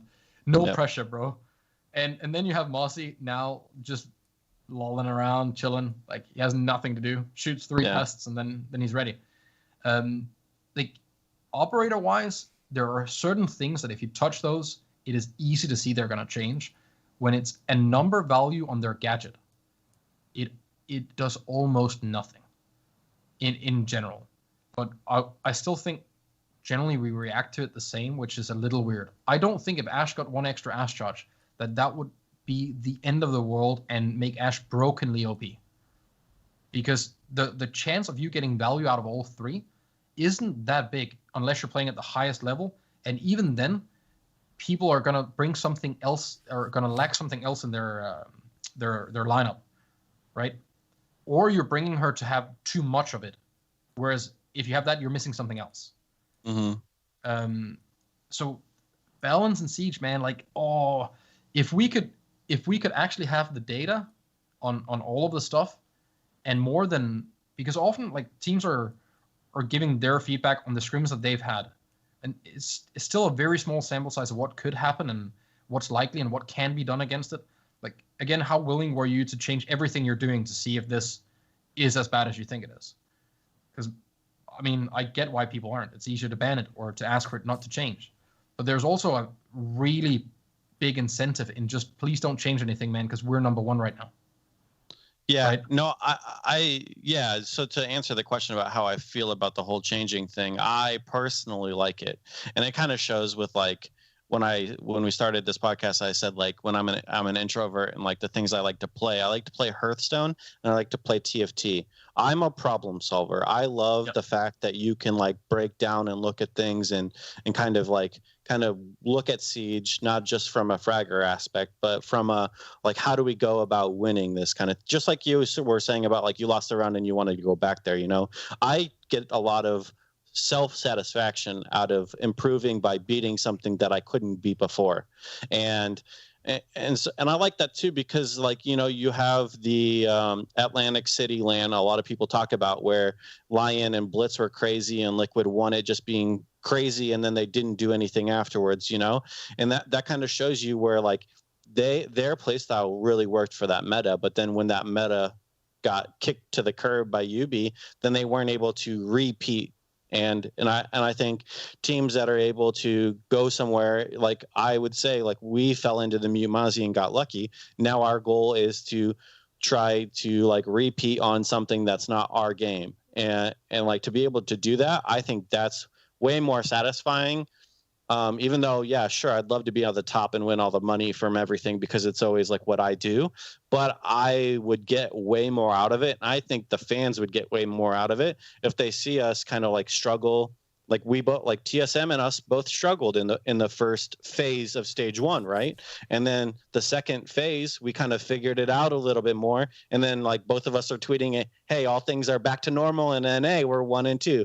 But that's because it just took us longer, because I think DZ and OXG were a little bit more ready for that meta to hit before we were, and we had to like figure it out a little bit more and get adjusted to it before we could really like kick off and be a lot stronger. Do you think that that's fair? The people that say that, I mean, without a doubt, Liquid benefited off that meta. But I think you could make a case for if teams were a little less arrogant in the way they think about how much they want to give up to play against a certain team, they could have done a lot against that. Mute, if that was played twice as much as it was, I think they would have struggled. Mute shotgun, Blitz's shield doesn't work close. You're not blinding anyone. You're not getting land scanned. I agree. I agree that whole LAN is kind of littered with a lot of issues. Unearned. Yes, there's everyone's like, well, if it was like this, or they don't deserve this, but like, I would say, and a lot of people say this about us too, is if there's something to abuse, SSG will abuse it. Like they do. Like we overuse Jackal, you know, we like use the mute Mozzie, like that. We will, what works, we're gonna bring at you, and you better be ready for it because we want to win. We don't. And I think a long time ago, Skies used to be really big about like, oh, ACOG's OP. Whoever uses that, that's kind of pathetic. Skies uses it now. And I did have a conversation with him one time. I said, if you think it's OP and you're not using it, you're literally trolling. You're literally throwing your career away, not using something that you think is strong. That makes absolutely no sense to me. And that's that whole LAN is that. If you ask anybody but Liquid, it's like, well, that's when Lion was strong. That's that LAN, you know? And that's like a hard pill to swallow as me, a competitor, because I say, well, whoa, like, so? Like, who? Like, big deal. Use it. I have the same year with Monty. I played the Monty Revolver. No, I remember. Busted, right? I remember. And the amount of shit you get for dedicating yourself to being as good as you can with something that is broken. Yeah. Of course I'm gonna. I don't care how upset or how much your feelings are hurt, or if you get smoked by something that you think is overpowered, play it. Yeah. I think also, too, at the same time, you should play it because then they'll see it and they'll fix it. Yeah. And I think this translates to ranked. There are a lot of people in ranked who will complain about the Lion. You know, it's if I'm losing, it's because you were playing cheese in ranked. You're playing Blackbeard and Lion. It's not because you're better than me or, you know, and I think that there's a heavy population in ranked that will absolutely resist a meta that isn't the meta that they like. And that's just not how the game works. I'm sorry, but like if Lion's ridiculously strong right now and you just have something that says I don't like that, and whether it's true or not, whether it's cheap or not, don't complain when you lose if you're not using what's strong. Yeah. I agree. Like it goes as far as long as you aren't abusing or glitching or doing anything like out of the norm of the game, then you are foolish to be upset that the other team is trying harder than you to win. That will never be acceptable. And when you're saying, oh well, they're playing this way or they're doing this, stop. Like you don't get the right when you click play ranked to decide if the other team is gonna try. Yes. It doesn't happen. And if you ever use they're tryharding, they're sweating. Like the amount of competitive people. And I don't blame them for not taking ranked serious. But don't go into ranked as like a 5-stack of pros and be upset that a 5-stack of 16-year-olds are trying their ass off. This is one of the biggest games of their entire life. It's their Super Bowl. And no one realizes that for them, winning really matters. Mm-hmm. For the 5-stack of pros, it's like, I mean, they could just walk away and nothing would, like, it doesn't matter, right? Like they could jump off the roof every single round, and it still had no impact on anything. They also have too many kills and too many deaths for this to even be statistically significant if they did it for the rest of the week. Mm-hmm. It just does not matter. But for Jeff and his friends in that rank game, if they win, they can forever say that they beat SSG in rank, right? Yeah. Like that's a big thing. And I know for a fact that every single pro player has been in their shoes at some point. Oh, yeah. Because I remember playing against people that I looked up to in games and then thinking, if I win here, man, this is everything. Yeah. Right? And it feels so good when it happens. Yeah. Then you send them a friend request. Yeah, and then they get angry. And now I don't blame them. Now I understand both views. I really do. I get it, but I still complain about it. Sure. I'm down 2 rounds, and I'm like, God, I got to take this tag off, man. I'm so sick of it. But the problem is that this goes down the food chain, right?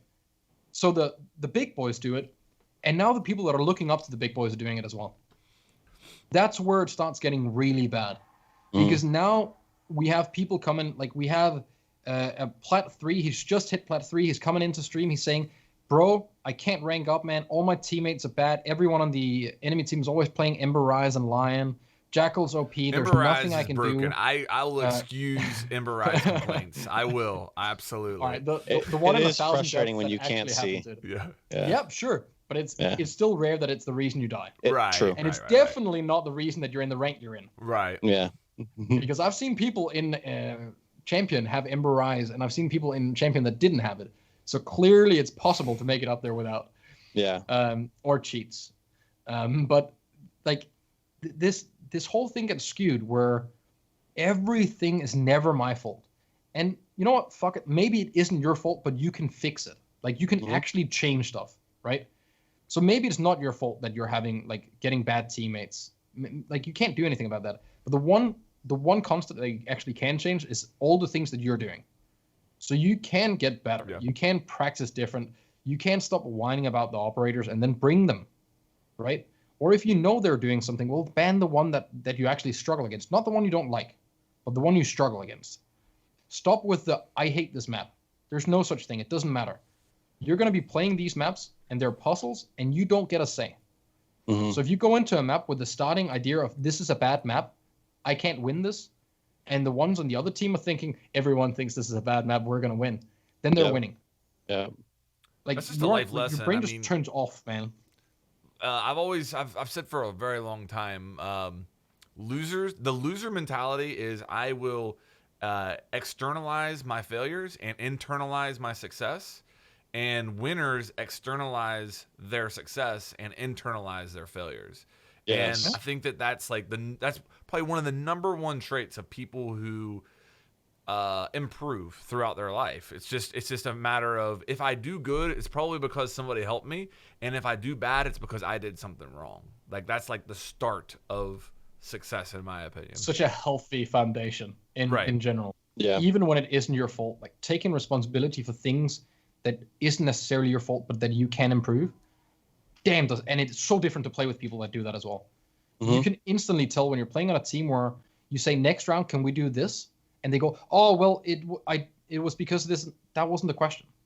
You just said, next round, can we try this? Mm-hmm. Right? But instantly people are trying to defend what they did. Like, it's not important. The only request was, can we change and try something else? And when people go, yeah, you know what, let's give that a try, let's see what happens. That is such a different thing than to instantly have to say, well, the reason that things went wrong was because of this and because of this and because of it doesn't matter, man. Like, try something. I think a really cool thing about our team, a lot of people ask, like, always, well, we do talk about this on like podcasts and stuff, about the fact that we're like very open and honest with each other, and we have team talks every week where we like are very critical with each other. And I know a lot of teams like have issues where just some people can't take criticism like that.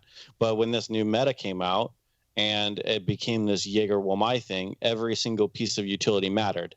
Well, we struggled horribly with it at the beginning. Teams were slamming us because we never had to use nades, flashbangs for anything, because you just had Jager, so nade would set up on Nomad and set up his flank, and we never needed his help to get through the round. But now with Wamai introduced, now we needed his help. And it was just one of the things where we sat down and we're like, look, Nade, like, we need you to throw your flashbangs, bro. Like, we need your help. And you're like, I started having Luke track how many flashbangs were left on people before like the end of the round. So we keep that as a percentage. And nades was somewhere around like 20% used. So like, it was less than one sometimes. And, Nade took that as a challenge. He's like, okay. He's like, at the beginning of rounds when strats would happen, say it was like coastline and it's a red bar, he would tell Troy, like, what's our plan? Where are we going? He's like, okay, we're going to do a red bar take. Okay, I'm going to go to box and I'm going to throw them, and then I'm going to go do what I was going to do. And that became like a hardcore focus for like a week, where Nade was just like, where do you need me to get them? I need to get it out of the way, and then I need to set up the flank. And then all of a sudden, boom, he shot up to like upwards of 66. So he's using at least 2, most of the time 3. Sometimes you get spawn peek and you don't use them, so that skews your stats a lot when you don't throw any 3 of them. So upward of 70%, which was huge. And then all of a sudden you saw we were starting to win games, starting to win rounds, or it would be at least close. And it's like, you see, like, just little, and not saying like, oh, this wasn't our day today, boys, like we didn't play well, or they're trying to win the scrim, or like all these things that people say that's obnoxious to me. Like, we were finding out the real reason why we were losing scrims, the real reason why we couldn't beat people. We were stalling out, sure, but that's not the answer. Our issue was utility, and like breaking it down all the way and having people not say like, well, I'm busy, like I got to do this shit, like I can't step over there and do that. Someone being like, I want to win more than I care about my own ego. That's my bad. I'm not using my shit. I need to do it better. Like, I'm going to go out of my way to make sure it happens. And like taking that ownership, I think a lot of people struggle with, and being able to have one of their best friends or teammates or buddies be like, look, man, you're not doing it. You need to do more. And to be able to sit there and have the respect the fact that they're even brave enough to tell you that to their face, because they're your friend. Yeah. They don't want to say that to you, and not to just take it negatively, but be like, you know what, you're right. I'm not where I need to be. And like to get there, like it's huge. And I think that's why we're so successful. But it's so different if you can make the goal of the team like a bubble outside of everyone, and then everyone is aiming towards that, right? Right. And everyone knows that whatever is in that bubble is more important than me or you. It's about that culture or whatever you want to call it. And this is what we're all aiming towards. It doesn't matter what my emotions are about this. I need to make sure that this inside this bubble is being done.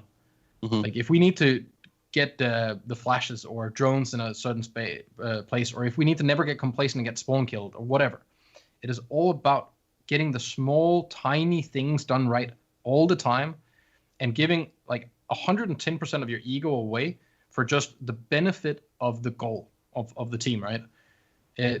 But damn, is it rare. It is. Because it is hard. So easy to never do that and just have 5 people try to play together, fight every now and then they might get somewhere. Mm-hmm. And then you get someone in that demands this, and then there's 2 options. Either they become great or they break. Mm-hmm. Because like requesting that from people, not everyone is willing to.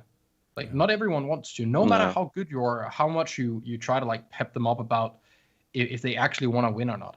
Because a lot of people want to win by themselves. They want to be the ones winning. They don't want the team to win. Yeah. So people get in their own team's way by trying to outperform players. And I think this, for up-and-coming players, that is probably one of the biggest issues that they don't realize. You're not shining very bright light on yourself if you're outperforming your entire team but don't look like a team player. Yeah. Like, and how easy is it for, like, say your flank watch guy, right? You got Troy, who's on hard breach, who's sitting at the red door.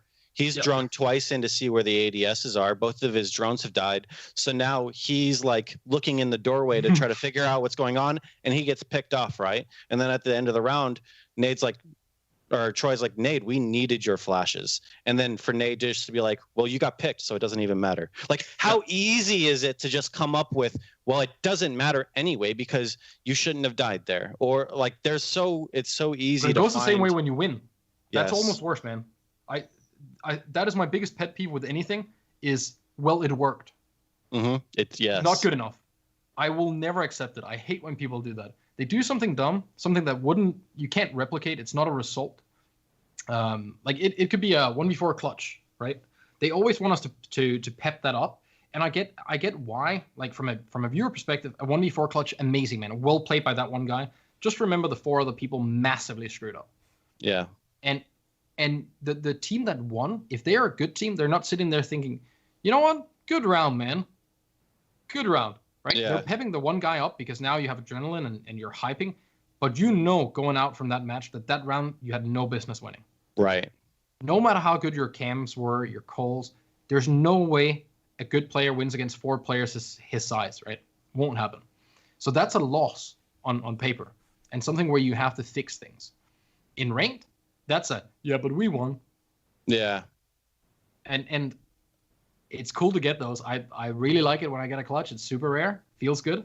But I still realize that things went wrong to get there, and then I got lucky. Yeah. Even if I did everything right, I still had to get lucky.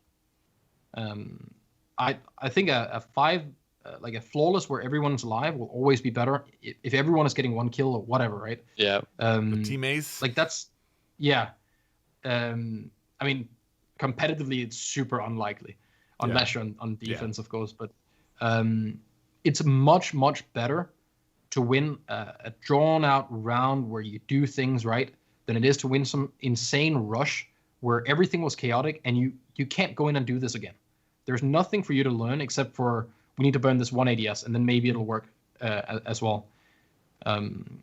For I think everyone, like if you're playing ranked or competitive or whatever it is, you really need to have that mindset of realizing when but it worked isn't a viable excuse anymore. Like you actually need to improve that. I think you can really tell when a team is very strong or not, where like if you take like Theme Park and they're attacking Bunk and they struggle to get in Cafe for whatever reason, right? And then like time's winding down and then all of a sudden they decide to have one guy come up pink, one guy comes up yellow, one guy drops a hatch, and like all of a sudden they just won the round, and everyone's just like wait, yeah, what? and then all of a sudden the next time it goes to Bunk, they struggle to get in Cafe, and then they do the same thing and get slammed, and you're just like, do you just think they're going to give it to you again? Like why didn't you get into Cafe again? Like how did you struggle? Like, and then your idea is just to do the same kind of ranked idea, like the other team's not going to expect that.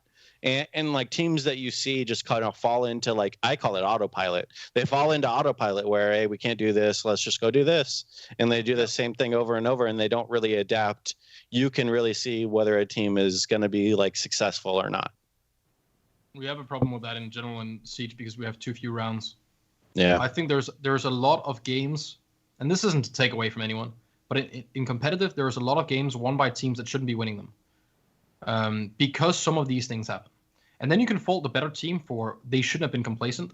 But there are some things where the likelihood of them winning is so small. Like it's a 10% chance or less of winning this certain take or this certain whatever they're doing, that you can't afford to be set up for it. Can't afford to prepare for it. Right. Because it comes down to like a few gunfights or whatever. So you have to gamble some weaknesses. And I mean, everyone, I think will agree that if you have a really strong setup, there's going to be a really strong weakness somewhere. Something is going to be able to break what you're doing, or at least have a massive impact on it, because you are focusing so much on something, right? So you have these teams where sometimes they get lucky, sometimes it's just sheer aggression and gunfights that happen, and they win a couple of rounds, and then you have the swap. So now they get on the favorite side, and maybe they're playing right there. But they won a few rounds like these that shouldn't happen, and they have too big of a percentage value in one game because there's so few rounds. Especially in EU right now, the amount of draws. I think Chaos got 5 draws. Think about that. 5 draws. Oh, I know about that. Yeah. That used to be me. But think about where they could have been if they won them all. I mean, they would have been at the bottom if they lost them all, but they would have been one of the top teams if they won them all. Sure. And it is one round. Yeah. That is one of those 10% rounds that could have gone each way, right? Yeah. One weird rush. One weird, like, dumb play with 10 nades, and you just yeet them all into side, and maybe you win. Who knows? One just 3-speed rush. Because, honestly, we've seen a lot of things that shouldn't work, right? In like these like throwaway strats where people are just doing something crazy, but at least they're all doing it at the same time. And that can be really daunting to play against, because if your smoke messes up on site or whatever, there are 5 crazy people on site now, and you have no idea where they are, because everything just went too quick. If those are the rounds that dictate, I mean, you can always hindsight and then say, well, what about all the other ones? Sure. But if that's the one flipping round in X amount of games that is dictating your spot, yeah, that sucks, because the other team did it out of not knowing what else to do. And you just lost your percentage chance. If there was more rounds, like the longer you make the game, I mean, even if it's best of 3, that still helps. But if we had more rounds in each game, that would drastically change as well. Like how much of a lead you get on each side and stuff like that, right? So just a weird thing we're having with Siege. I don't know if it's the meta right now or what's causing it, but I think for EU it's the meta, personally. Yeah, it might be. I just, I mean, like, I know obviously we're playing a different meta for the most part than EU. You know, G2 like able to bring Dokkaebi, Blitz, Finka, Ying, and not have to worry about utility, but still slamming and winning rounds. Like that was alarming to me. I mean, obviously that was against Chaos too.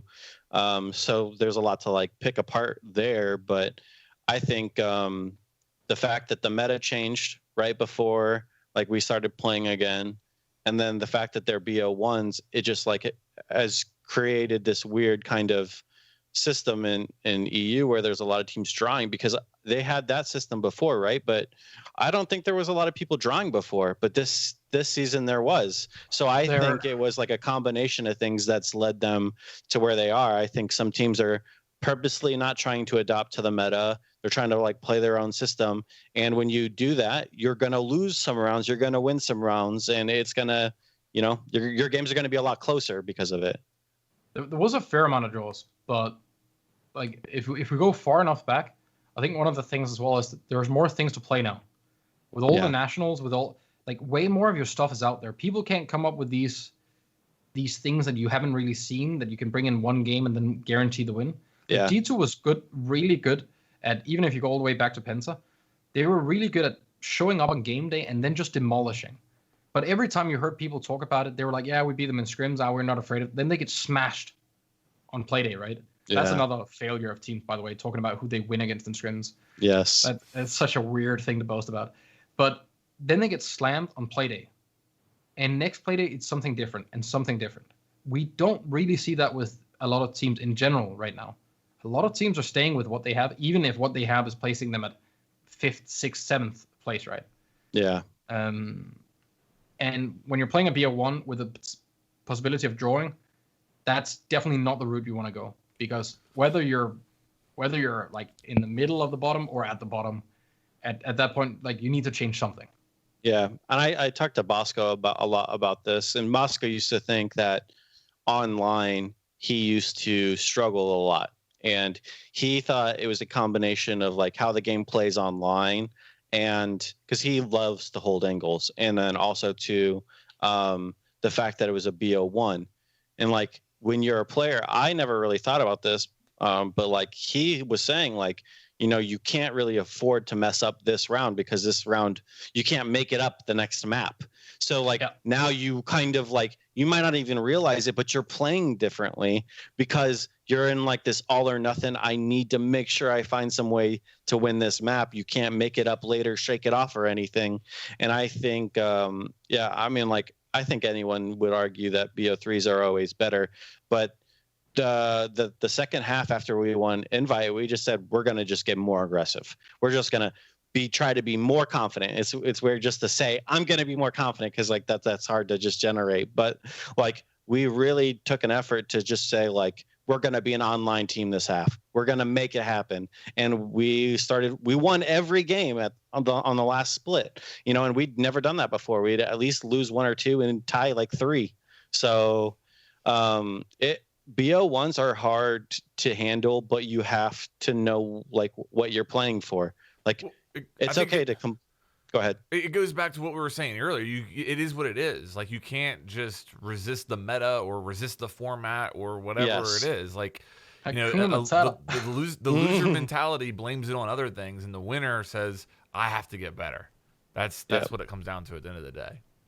I want to do that every single time there's an angry tweet after a Pro League game. I just want to write only loses tweet after defeat. Yeah, yeah. There's a lot more to say. Some people have a lot more to say after a loss than they do after a win, and I think that's weird. Yeah. I think that's a one time where you should wait. So I think it's weird also the other way as well. You see the guy just like hyped up. The tweet's like this big, you know, when they win. Oh yeah. And then when they lose, it's this GG's at Space Station. It's like okay, man, I see you. I dislike both extremes. It's both ways. I don't like.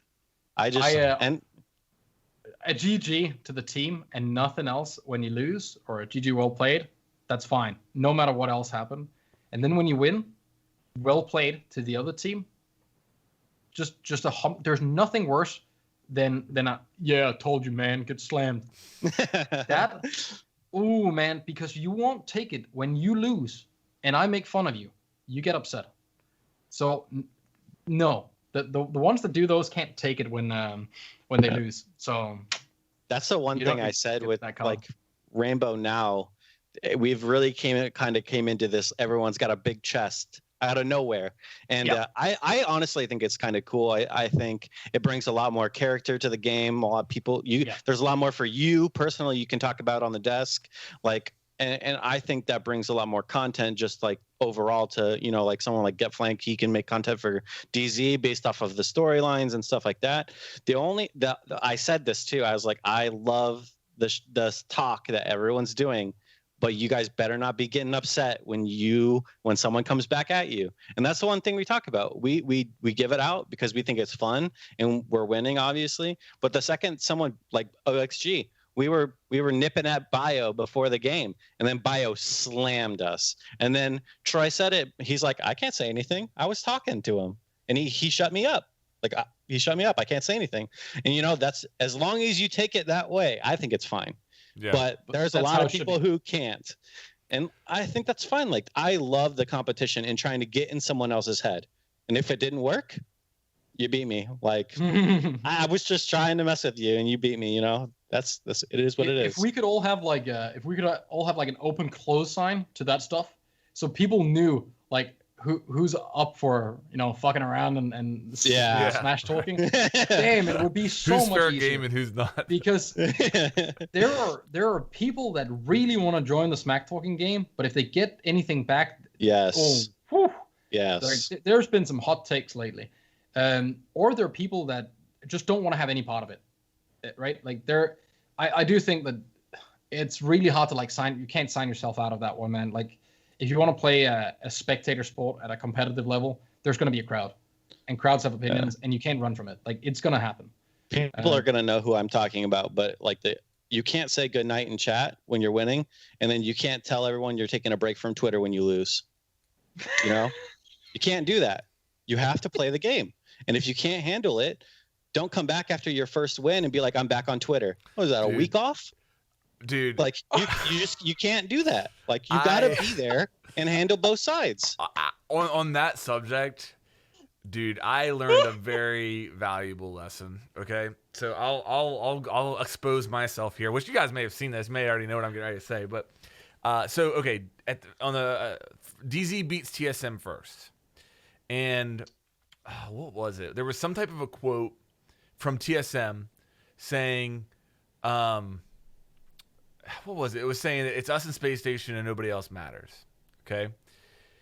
All right. So fast forward, TSM and DZ play again. TSM wins the second match, and that was the more important match because TSM qualified for the major right there.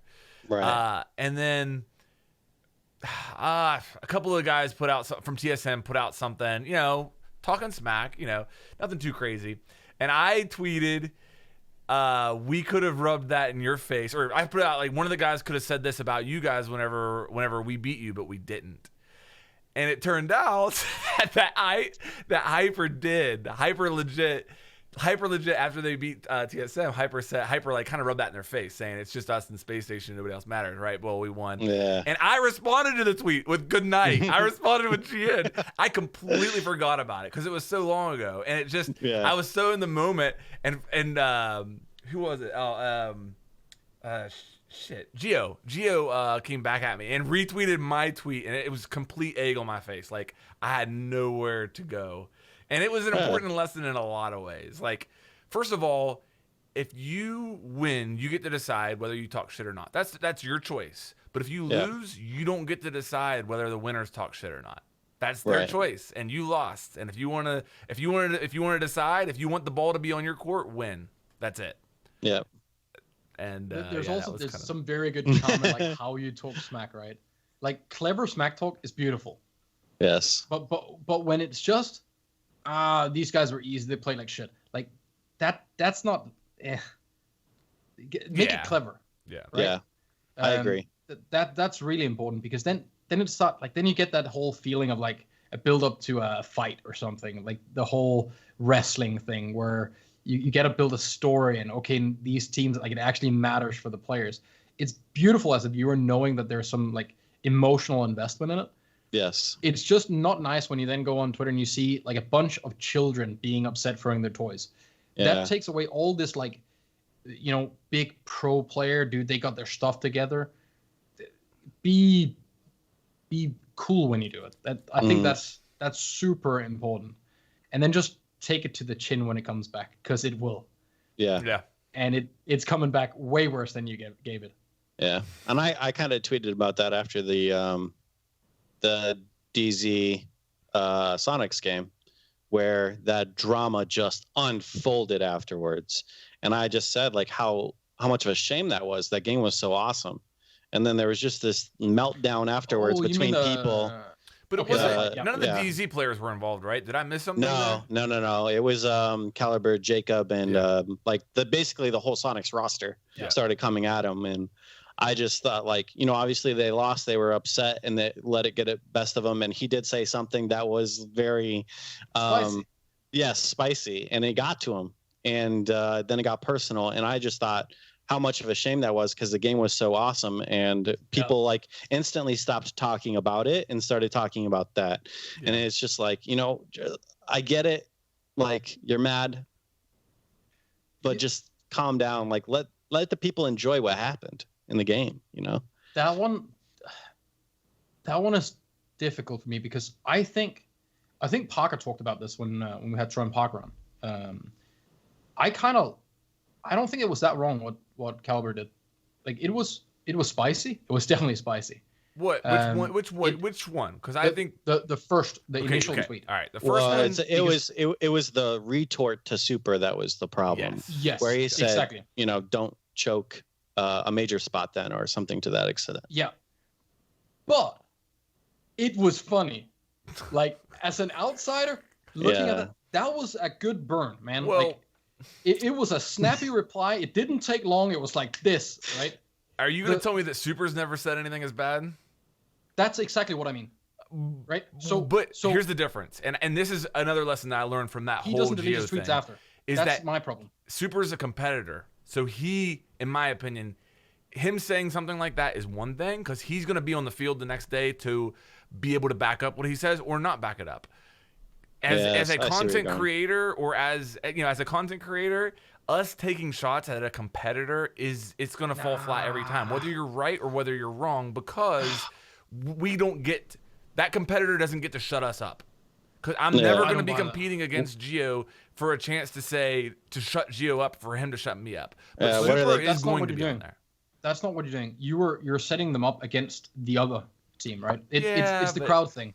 Well, no, because if you stop doing that, then you're taking away the same thing that a caster, like, so Kendry from Navi put out this whole tweet with, you can't say, okay, I'm not gonna misquoting, but it was something with like how what people think about when casters say, "What are you doing?" in a play. I don't buy that. We need emotion in play. We need it. We have to, if they want to be cheered when they do something insane, it has to be okay to question them when they do something dumb. And sure, every now and then they're going to do something that looks dumb, but it was really smart. It will happen. None of the casting talent, none of the analysts are at the same level as them. Never will be, and never is in any sport, ever. That doesn't mean that you can't criticize it. It just doesn't. And if you put out a tweet saying that, I can't remember how Caliber worded it, but he was complaining about the fact that he got moved and he had to take time off and all of that. Then he got a spicy tweet back with, "Oh, bless you for your time," whatever it was, right? Sorry you had to reschedule your day. I think Boohoo was in there. Yeah, Boohoo. Like, that's now we're playing, right? You don't get to do that one, because I could respond with, "Boohoo, you play video games for a living. You can probably do a couple hours more, buddy," right? Like, you're not working a 12-hour shift at the graveyard and you can't lift your arms anymore. You're tired. I agree. There's a difference there. Once you jump in the ring, I agree. Once you jump in the ring, you got to be able to take it. It is weird because, like, I argue, like, if the caster is going to say, "What are you doing?" blah, blah, blah, you should at the same time be able to clip something that they cast and say and be like, "What is this? This makes no sense." Like, you can give that right back to them in a way, because they are on the field. I see where, like, Caliber's not exactly on the field with them. Like, I don't know what he's gonna be like. "I checked out your podcast and your camera was fuzzy." Like, what do you like? Right, I mean, like, I don't know how you hit him back. Like, I see both sides of it. There's definitely, but I agree with Saronic in the fact that if you jump in and you're ready to fight, like, you can't be mad when stuff starts happening and people say things. It I wasn't also a cool think the other that you thing can. too, Yeah. the other thing too, though, with that reply, the choke part, is that I would not categorize the Sonics as choking that. They actually came back in the last 2 maps from huge deficits to lose in agree. overtime, but I would not consider that choking. Like that. I That's agree. No, the choking but word that's came the out of thing with it, nowhere like- for me. Yeah, but so did Boohoo. True. Well, Right? We're, like, you throw a punch, you get something back, man. Like, if there is a cold tweet saying that, you know what, it sucks that it got canceled. I'm sad that they can't just play. It was already scheduled. Everyone had said yes to it. Like, they knew that this was possible, right? It did get Right. moved. In all fairness, I would have been really pissed if it was me. If I was on the talent, I had put my day off to do this. I don't know if he did all the stuff or if it was just that one game or whatever it is. But time still has the same value. Yeah. I don't think it should have been handled publicly anyway. I just Right. generally don't think those things should be vetted on Twitter. I think that should have been between him and the organization and whatever the teams, right? Because in general, that just doesn't belong there. It's not for public consumption. But when the reply comes, if you get snarky in the reply and you don't hit the DMs or anything, no one should be able to join a fight here and be upset. Keep it in there. Don't get too personal. Don't start like attacking each other's livelihoods, looks, or whatever the fuck it is. And then if it does get a little spicy, jump into DMs and sort it like adults. The problem is that we care about everyone else that responds to that. Everyone else that jumps on that pile. And that should just be considered like air, right? yeah. Mhm. Everyone else that is joining a side doesn't matter. Because on Twitter, you win if you have the most followers. Like, Yeah. that's it. Whoever has the biggest crowd is going to win.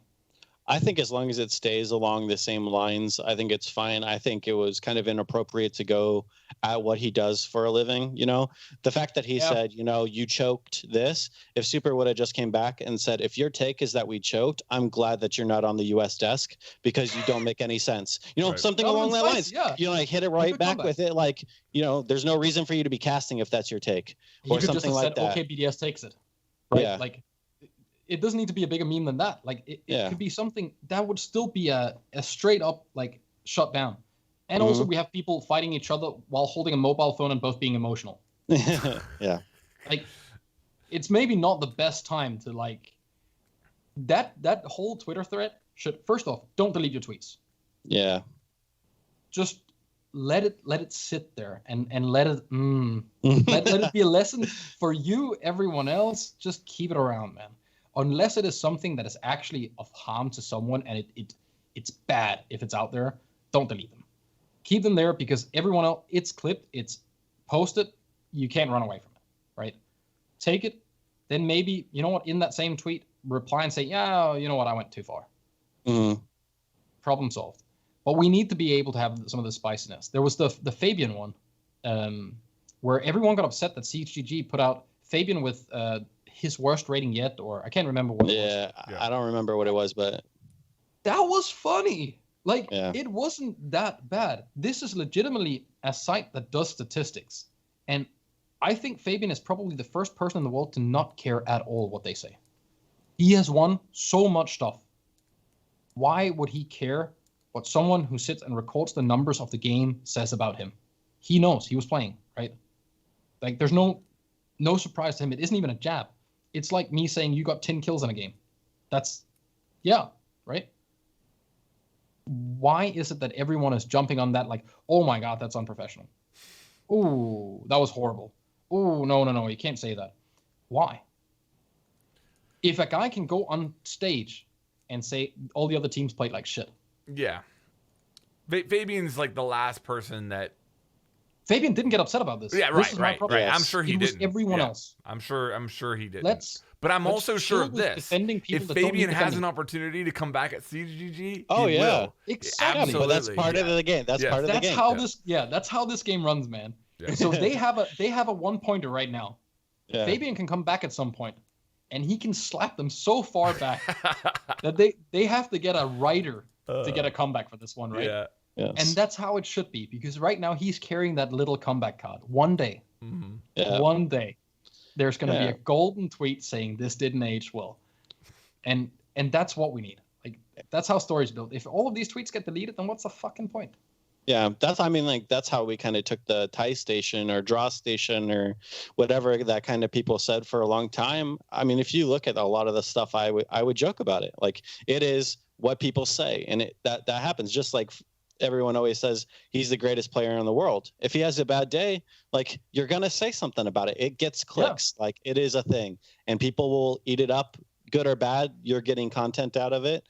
And you got to decide if you're okay with the negative content, which I think for most of it, like, content's content. Like, if you're getting it, like, it's not a problem. And I think it was fine. I think some people just get upset because they're diehard fans, which I do love too, is seeing those people like standing up and supporting them. But I think it's all fair game at the end of the day. Like, you just got to have a backbone, man. Like, you just really can't get that emotional over it. And honestly, if you're worried about getting emotional about it, that should give you some fire, like some drive. Like, I can't wait till I shut this guy up. Like, I'm gonna shut them up. And if you don't resort to drive and passion when that stuff happens, I wouldn't say you don't belong in this, but you're not gonna make it. Right. Yeah. Like, you have to. And while it's beautiful to make some sort of world where we all just are always nice to each other in competition and no one ever says anything, that won't happen. The one place that should be sacred for people to have real differences is any kind of competition where we can go and sort it on the field, right? Like, yes, that needs to be a thing. And good luck trying to shut the crowd up. That won't happen. Like, that is literally just the internet. The more you want them not to do it, the more they're going to do it. So just get ready for the feisty fans that say that the other team is trash and our team's the best and no one can beat them. And then they lose. And then you say, well, someone beat your team and now they're mad. Yeah. But it's funny. Yes. Right? It is really funny. And as long as it doesn't go into death threats and weird ass shit, then just let it be, man. It's the least of the problems we have. Let's wrap it up on that one. I think we've kept Lycan out of his busy day long enough here, but I really enjoyed the conversation, Lycan. It's been great, man. And seriously, congrats for all the success that you and Space Station have encountered over the last, like I said, this last year. It's really been a great run for you guys, and really happy for you guys. Really, as somebody who's a longtime NA fan, I'm just glad that you guys brought the hammer to NA. That's that's the big thing for me. Obviously, I was really excited to see that. So I'll have your Twitter down in the description. Is there any other social links you'd like for us to put down there? I really just have Twitch, Instagram, and Twitter. Okay, then we'll make sure we get your Twitch and Instagram down there as well. Thanks so much for coming on, guys. You can watch Lycan's team perform in the upcoming NA mini major, I guess it is. You'll be playing DZ the first round. And do you know when those matches are taking place yet? They start the 14th, and they'll work through every day into the weekend. Yeah. Okay. All right. So 14th of August, stay tuned for that. It's going to be exciting to watch. Good luck in the upcoming major to you and the team. Thanks again for coming on. With that said, I guess we will sign off, and we'll see you next week. All right. Appreciate it. Thanks for having me.